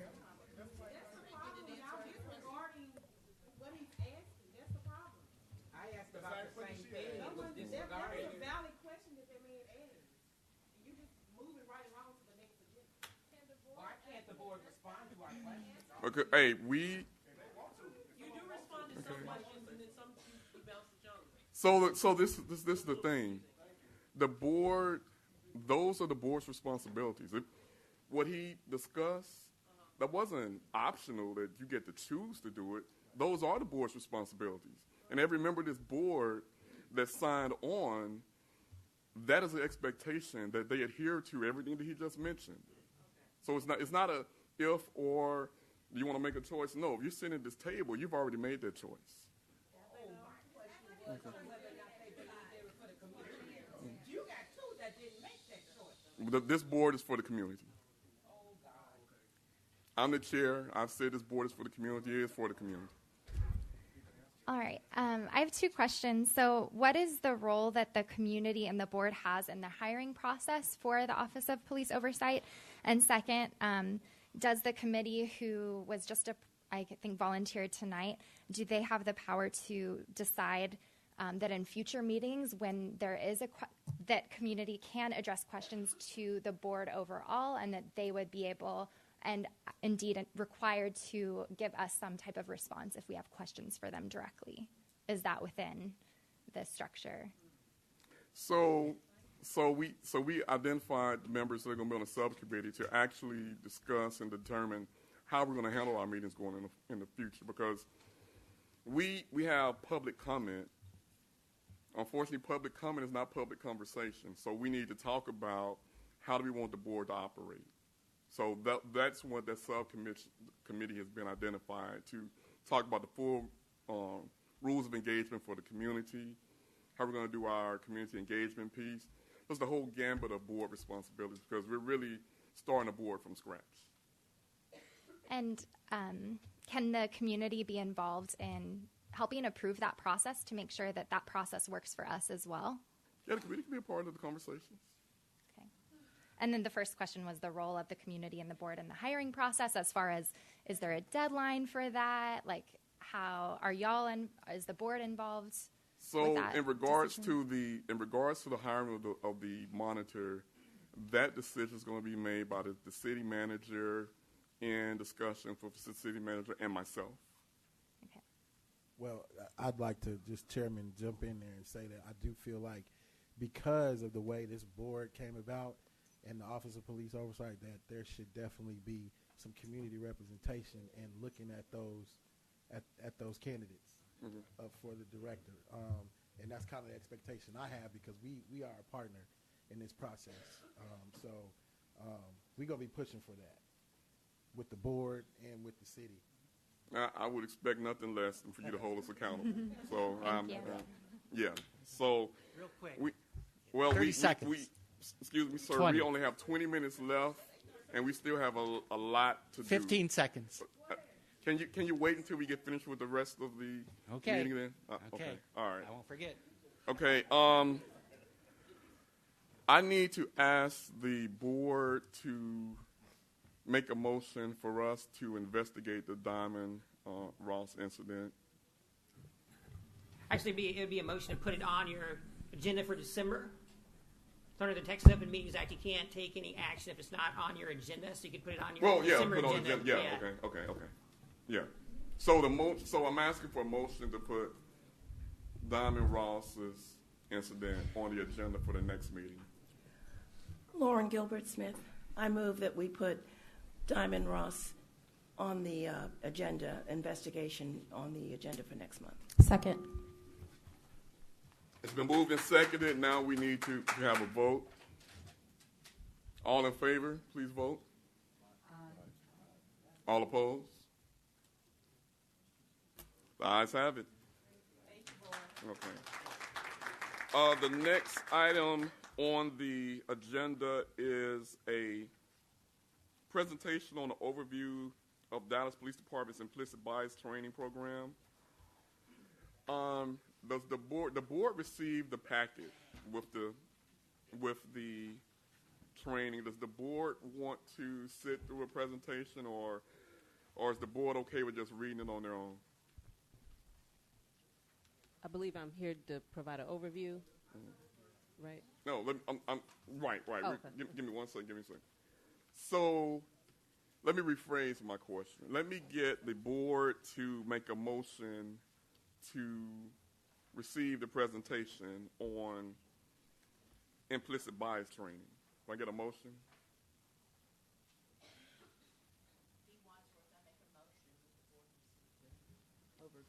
Tammy Brown Rodriguez, I second that. All right. And can I get a vote? They all in favor? Any opposed? Okay, all right. The ayes have it. You are set. Let me get out the way so you can provide the presentation. I think the screen has already been taken up for the presentation. So, is there someone here that would bring the screen back down, or? I'll do my introduction as that's happening. Good evening, everyone. My name is Jolie Angel Robinson. I work at the Dallas Police Department as a non-sworn employee. I manage the Office of Community Affairs and Youth Outreach Unit. Starting at the end of November, we started rolling out an implicit bias training. I'm kind of doing double duty this evening. The Caruth Police Institute, who is the one that created this, they are an independent body who created this training and has been doing the train with the trainer. Do people hear me through this mic?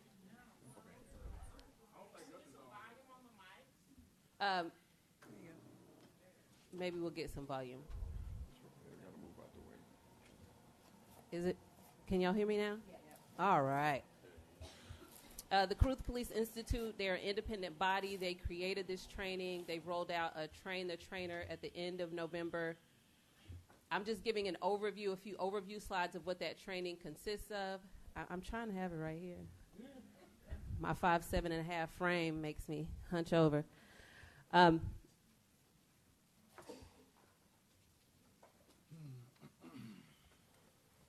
It's slowly getting there. As I said, it started in November of 2018. In January 2019, we did an official departmental training that began with our higher-ups, including the Assistant City Manager, Deputy Mayor Pro Tem Adam Magoo, who Public Safety Chair, members of the command staff, and even a representative from DFR, Dallas Fire and Rescue, as they will be rolling out and have begun rolling out implicit bias as well. We have about 3,500 plus employees of the Dallas Police Department. That is both sworn and non-sworn employees, and everyone will be going through implicit bias training. And so we've already begun that training. That training is conducted by 2 individuals, co-facilitators, if you will, and I'm one of those co-facilitators.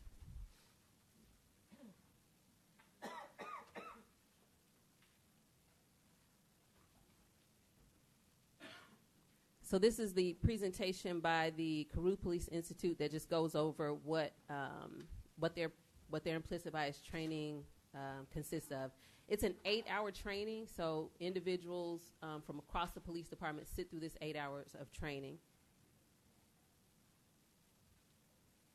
Here's some of the learning objectives that you'll see here. There's 3 different modules, and it's broken down. It really kind of starts at a high level for Module 1, people understanding what the difference between explicit and implicit bias. I'm also a doctoral student at University of Southern California, and implicit bias was my original dissertation topic, especially as it rolls out in police departments. And so part of me being a co-facilitator is also bringing that research knowledge into the classroom when we're conducting these trainings with sworn and non-sworn personnel. As you also can see, I'm a black woman, so we also talk about race as a part of that implicit bias training.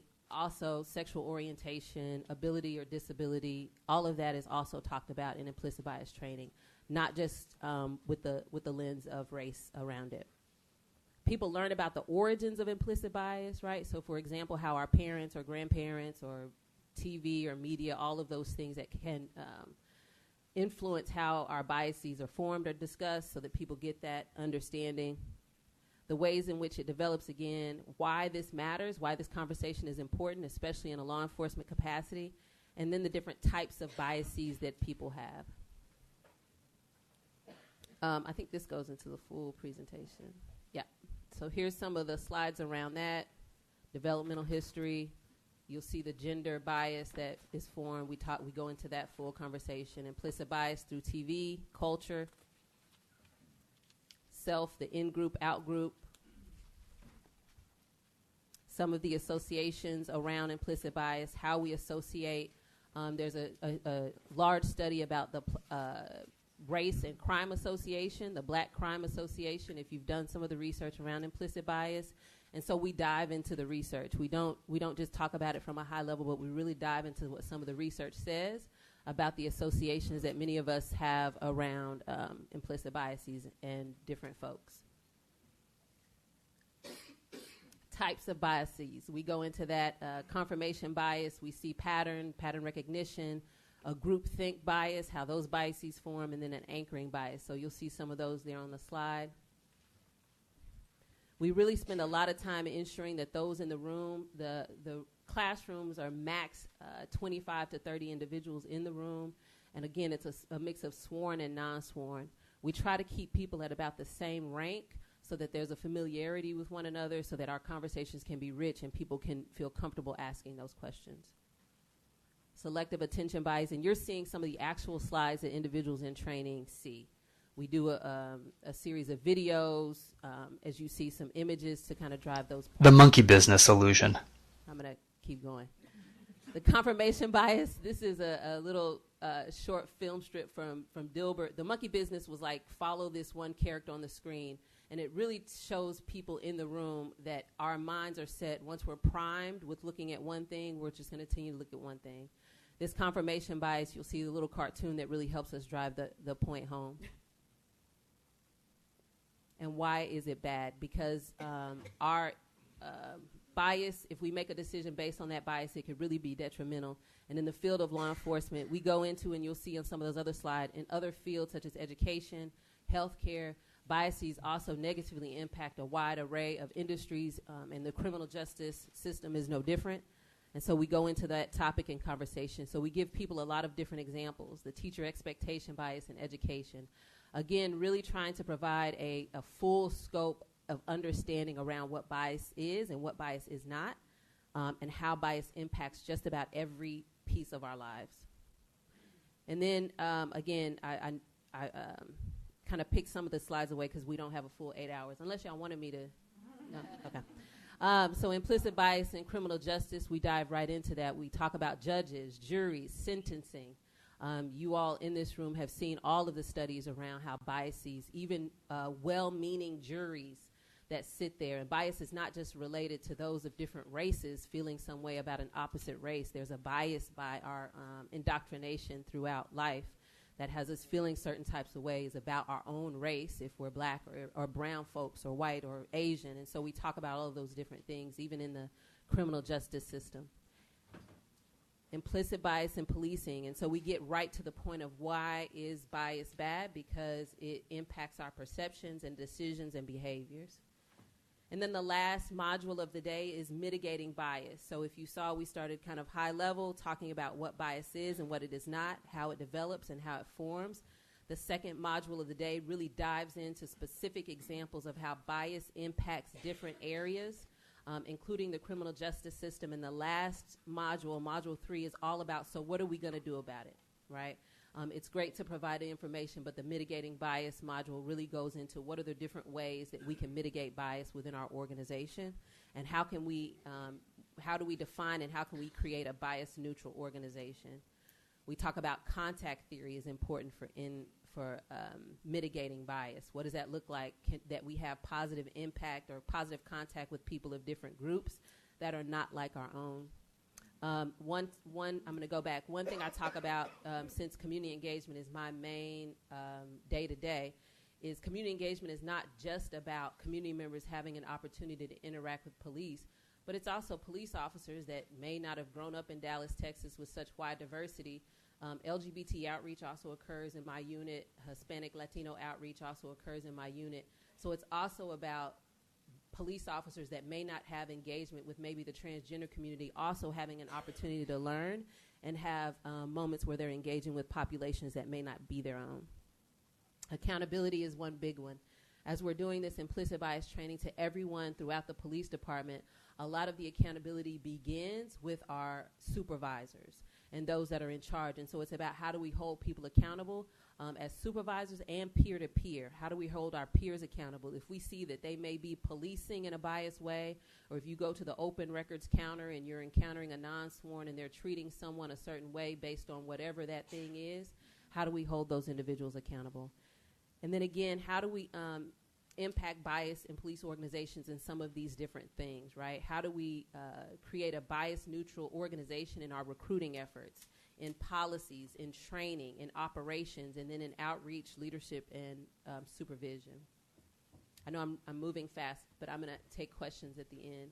So in recruiting, here's some of the different ways, and we talk about some of the different studies that and real-life examples that different agencies. An agency in Florida, they had a lot of, they were having difficulty recruiting black and brown folks into their agency.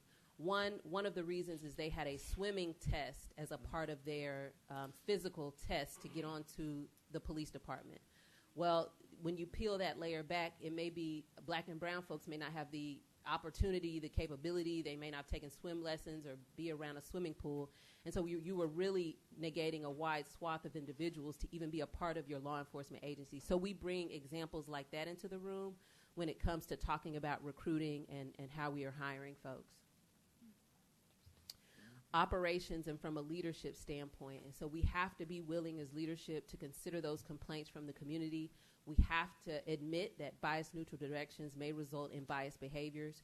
So we don't have a ticket quota in the city of Dallas because we have to look at, does a ticket quota incentivize biased policing, right? And we know that the statistics and the science shows that ticket quotas can incentivize biased policing. And so that's what it talks about in there. And then employ policing models that fight crime while promoting trust. Departmental policies that looks at our policy about complaint process. And instead of just going to headquarters, we need to have the folks have the opportunity to make complaints across the city. And so it really takes a hard look at some of our policies that can create bias processes within our police department. And then leadership must support and enforce. And that is kind of the end of my high-level overview. Any questions from the board for me? Thank you for that overview, Ezekiel Tyson, District 10. How do we get on your schedule to do the more in-depth 8-hour training? I'm going to look at Assistant City Manager John Fortune. I think we're going to schedule a time that you all can, outside of this time, spend a full length, whether it's 6 hours, 7 hours. I would love to spend a day with you all to go through implicit bias training. Okay. Do you need us all to be together? I guess y'all can. I think we can offer a couple of different dates from the Caruth Police Institute, perhaps. Does that sound about right, Assistant City Manager? Yeah. So we'll go back to our calendars and offer a few different dates, and then you all can see what works for you. Great. Thank you. Christian Hernandez, District 6. As far as with the implicit bias training, kind of what it was getting at, I guess I'm curious why it's considered implicit bias versus like racism, because I feel like that's kind of what it's getting at. And then I think also why there's not a part of it as far as power dynamics, because I know you mentioned that like people in the same rank, they have the groups within the same rank, and my understanding is because then there's a power dynamic if you have kind of higher ups, and whether there's that conversation about power dynamics with law enforcement and civilians. The implicit bias training doesn't necessarily dive into the power dynamics, but it does cover, how your bias can show up in a variety of ways. So we don't go into a full discussion about how power dynamics show up. I can incorporate that into my training. And I missed the first part. Oh, racism. Yeah. So it's not called racism necessarily because our implicit bias training goes into biases we also have around sexual orientation, gender, ableism, or it goes into not just around race, but it also talks about our biases that are formed through a plethora of other lenses. I guess the reason I ask is also because, we could add, say, transphobia or ableism, because part of, systemic issues is having that power dynamic. So I guess that's why there's, because I think a lot of us get implicit bias trainings in our regular, day-to-day jobs. Yeah. But, like, how is there that extra level of, like, accountability as far as, like, there being that added power dynamic, which reinforces systemic actions versus individual actions? Okay, I'm going to add that note. Any more questions? Yes, Tammy Brown Rodriguez, District 9. Is this available also for the public? So when I go back to my district and talk about this type of training, are the public invited to attend as well? We're really trying to get through our 3,500 employees as soon as possible. And that's not to say that the public is not invited, but we are really just in the course of the time that we have employees at work, we're trying to get through 3,500 employees. And with a couple of co-facilitators, we're just trying to navigate that space. And so I'm sure there's going to be some opportunities. You want to? Or maybe even like online version? Well, I was just going to offer that as you have community events or community meetings, we would certainly be happy to come and give an overview, maybe one that's not so rushed. I know that we're kind of compressed for time, but we could certainly do that at your request as any of you have community meetings. And if that's something that you would like to do, we'd certainly be happy to try to accommodate that. Great. Thank you so much. Any more questions? Juan Olivo, at the end of these trainings, is there some sort of like a test or certificate that the employees are given where they are required to undergo some sort of like whether a brief test or whatnot to see how they retain the information? Great question. So at the beginning, and I'm sorry, I apologize, I didn't provide that at the beginning of my rollout. At the beginning of the class, they take a pre-test, and at the end of the class, they take a post-test. And so it's what it's trying to capture, and all of this is done by the Caruth Police Institute. I'm a co-facilitator, so I don't have that data. But the Caruth Police Institute keeps all of that data to see where folks are that gone through the training. One of the questions could be, can you define implicit bias, right? And so at the end of that training, then they're able to, at the end, can they define implicit bias better than when they first arrived? And so that's the kind of things that the Caruth Police Institute, they are keeping that information. Lastly, is there some sort of follow-up with those that have failed to meet the requirements? So it's not a pass-fail, right? It's not a pass-fail. It's a full conversation that we're having.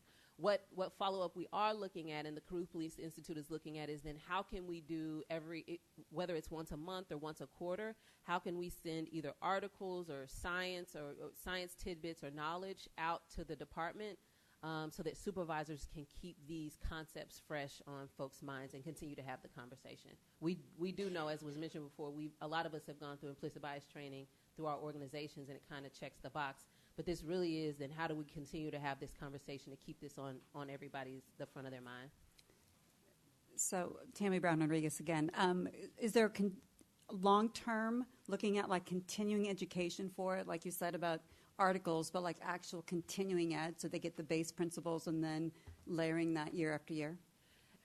Yes, and so I'm going kind of outside of my purview, but I think what you're also getting at is even in the academy, recruits get 4 hours of LGBTQ plus community training. They get 4 hours of Hispanic Latino training where they also talk about the Santos Rodriguez incident, right? So they're getting that community training for different blocks. This is another added, the implicit bias. Then through their core, which officers have to go through every 2 years, they're getting maybe another cultural aspect to that training as well. And so implicit bias, and because of the research in my doctoral program, the 7 hours is not going to change somebody's life. But as a department, if we are responsible to be sure that in basic training, in the core training, and then implicit bias and the other layers that we're going to add to training, that this remains relevant. Any other questions? Okay. Well, thank you so much for your presentation. All right, next we have the Assistant City Manager, John Fortune, who will update us on the process for hiring the police monitor position. Thank you, board members, and also I want to thank the community for being here tonight. We do appreciate the collaborative information and the ability to continue to move this committee and this process forward as everybody's hopeful that it will be. One of the key elements of that, though, is the new Office of Community Police Oversight, and key to that office is the position of the police monitor. As most of you are aware, the new position was created with the budget that took effect on October 1. But prior to the effect of this budget, of this office being created, staff began the work with the former chair of this committee, Dr. Williams, and we developed a position qualifications and position profile. And we had posted the position in a variety of number of national organizations to try to attract some interest in this position. One of the key organizations that we posted this position with was the National Association for Civilian Oversight of Law Enforcement. And as of today, we've had approximately 70 resumes, and we'll be in the process of actually working with the chair to move forward with the process and evaluate those names to be able to select some finalists. Now, what I'd like to ask and really talk about next is a process that was already alluded to earlier in this evening, which was a community process. So the way this will work is it's at the Office of the City Managers. The Office of Community Police Oversight reports to the City Manager. But as the chair has indicated, both he and the City Manager are involved in making the selection process. But we've heard about the request for some community input, and so it's contemplated at this point that there would be 3 panels of community representatives that could be appointed to be a part of meeting with the finalists for this position. Would love to have some feedback from the board itself as to what community organizations should be represented, but we propose our 3 committees, 3 teams of 5 members from the community to be able to meet with the finalists that are selected by the chair and the city manager. Then their input could be provided to the chair and city manager prior to their interviews. That way they can assess any strengths or weaknesses that may have been discovered or noted in the particular interviews with the community panel. So, Mr. Chair, our hope is that we could get this process. I think we have a pool of applicants now to where we could start imposing upon you and the city manager to select the finalists. And from that point forward, depending on the will of this body, we could compile those community committees or panels and start this process as soon as possible. I would like to see us get to a position where we at least have someone named by the end of the year. These processes do take some time. It's a level of coordination. Unfortunately, sometimes it's hard to do with people who are professionals and have very busy lives, but we'll do the best we can to expedite this and move it forward as quickly as possible, because as we've already discussed tonight, there's work to do, and there's some things that could move this board forward even faster once this position is hired. Beyond that, let me just add that the monitor then is able to hire 2 additional staff members, and we've kept those positions kind of vague and structured because we really want to let the person who's going to be running this office help us establish what those positions should be. And so with that, I hope that I answered your question, Mr. Chairman. But in closing, if there is input that this board could provide to me as to what type of groups we should have invited to be a part of these panels, we would be open to receive that now. Or if you just wanted to funnel that through the chairman, and he could get those to me, that would be acceptable as well. So, I'm David Kittner, District 13. I have a couple of questions. First of all, can you hear me okay? How many finalists do you expect before there will be interviews? That's really a decision between the chairman and the city manager. I think they will get together and collaboratively decide if they have 5 good applicants and they want to name 5, or if there's 8. I've seen it range depending on. You don't want to exclude somebody that's in that top tier, but you, at some point you try to develop a top tier list of candidates so that you can then really spend your time and energy interviewing those individuals. And what role do you see for the board in this? Are we going to have an opportunity to have the finalists come here and we can have questions of our own in front of the public? That's not the way the ordinance is drafted and approved by the City Council. However, it is contemplated that the board, I could envision that the board would want to have representation other than the chair on one of the community panels. I don't think it would be appropriate to make that exclusive, all board members, but I certainly don't think there's any reason why you couldn't invite some members of yourselves to be on those panels. But also, it's important to be inclusive of the community in this process, and we need to have as good a representation as possible. Final question, when you say these panels, whether it includes board members or community members, are they, say there's 5, 6, 7, doesn't make any difference in the panel, do they interview one candidate and not the others? No. Everybody would interview each candidate so you could have a good basis and a good knowledge of all of them before you provide your input. Thank you. Mm-hmm. Any additional questions to the Assistant City Manager? Yes. Can you confirm the budget for isn't it $475,000 for that office for the next 2 years? Yes, ma'am. Correct? The budget is either $450 or $475. It may be $475. I can't remember the exact number, and I'm sorry I don't have the details with me. It is for salaries, but I also wanted to add some additional information that the budget includes funding for independent investigations. So we've contemplated. We've heard from the community through this process that there was a desire for more staff positions than what we were able to incorporate in the budget at this time. However, there is resources included in that budget should there be a workload that requires outside help to do more. There is funding in that budget for that purpose, as well as community engagement. And so I don't want the board to feel like as you've got any restrictions or limitations, and if it would help, I'd be happy to provide those details to you so you can just better understand them at our next meeting. We can provide a briefing memo to you that gives you the breakout of where those categories are. That would be great. I'd love to see that because that was some information I wanted, but prior was unable to get. So thank you for that, sir. Any additional questions? Yeah. So that police monitor, they, correct me if I'm wrong, have to be board certified in criminal law. Is that correct? I don't believe that's a preference, but it's not a requirement. Okay. Thank you. 2 quick questions. One, I'm not sure if this is too early to ask, but will the director or the monitor have a deadline to hire those 2 other people? Because just curious. Yeah, I think that obviously we're interested in moving that forward, and I'm actually working to try to prepare the information to have available as soon as that monitor is named. Even before they start, we might want to go ahead and let them direct us and give us some input. But as I've been meeting with the coalition members and with the chair and other members, past members of the board, the theme that I keep hearing is this is our chance to do this right, and this is our chance to set a new standard for what we do going forward. And so we do recognize that a level of patience is necessary because we don't want to be penny wise and pound foolish. And so I hope that we can provide the very best possible representative for the monitor, and I would expect that they're going to want to do that for themselves as it relates to their employees.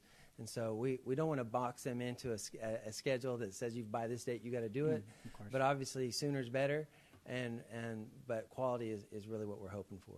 Okay. Lastly, going back to the budget, will we see some money for, let's say, like flyer printouts in different languages? Yes, sir. Okay. Yes, sir. We have community engagement funding in the budget. And airtime, maybe even like on TV? Well, either it would just be a decision on how you want to direct the monitor to kind of investigate spending those dollars. So it'll be up to the monitor to figure out. Yeah, the board itself will provide the direction, the policy direction of which you would like to have, and then the most efficient way for us to help you accomplish your mission, which is one of the charges of the monitor, is for you to give us that feedback, let us go, and implement that for you. Yeah. Thank you, Assistant City Manager. Yeah. One thing I just want to clarify, one is that the Office of Police Oversight, they support the board, so we will provide direction for the monitor in his office. Any other questions for the Assistant City Manager? Thank you. Thank you. Sir, you so kindly waited. Well, you had a comment before we close. So, let's say something happens. I believe a police officer has committed a crime against me, let's say, and I take it to IE. They go do their thing. At the end of the day, he just gets a little hand slap. And so then I come to you guys. I say, all right, let's investigate. Let's find out. So let me stop you. Okay, go ahead. So that's how the old way worked. Right. So I'm trying to find out. The new way is different. So okay. You can come to the Office of Police Oversight to file your complaint. Even before they get done with what they're doing. No, so let's start with you filing the complaint. Okay. You file a complaint. Whether you file it on the police department side or whether you file it with the Office of Police Oversight. It's how they determine whether it's going to be an IA. Say it's an IA investigation. Okay. So IA investigates it, but the monitor observes the investigation. Okay. So once that investigation is completed, and the police chief will make her decision, then it comes to the board. Okay. And the monitor who observed the investigation will give us their expert opinion on whether the investigation followed all the police policy, whether they agree with the investigation or whether they don't, and the reasons why. But then the board itself has to decide if they agree with the findings. And if the board has the right to say no. The board also has the right to say yes. Okay. The board also has a right to decide if they want to do an independent investigation or not. Okay. And then we would do an independent investigation with the Office of Police, through the Office of Police Oversight.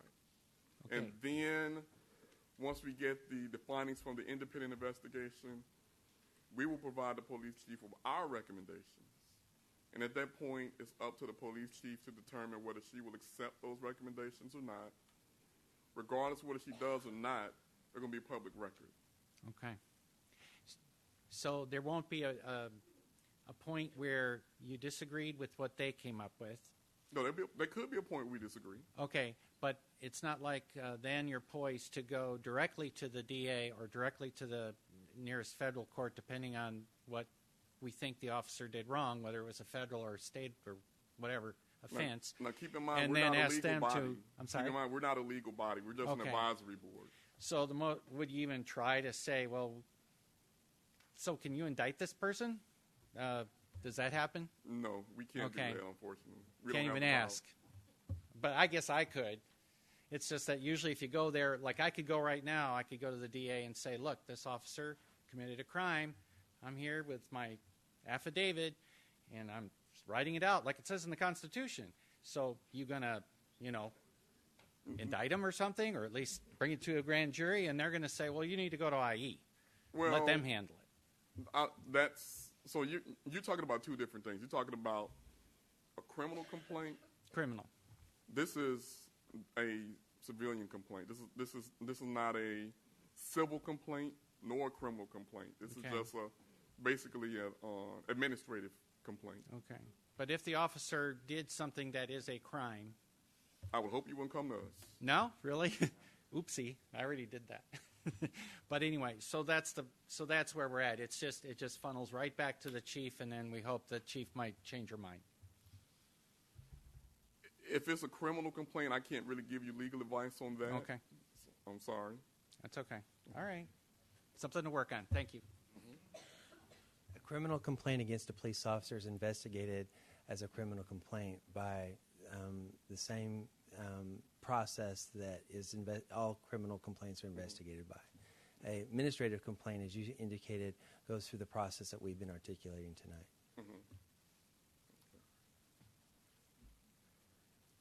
Board, is there any other business we need to conduct? I'll ask for a motion to adjourn the meeting.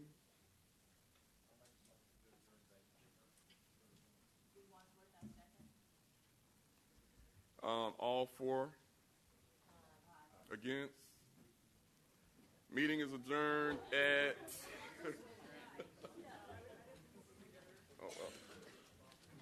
meeting is adjourned at 8:45. 7:45, I mean.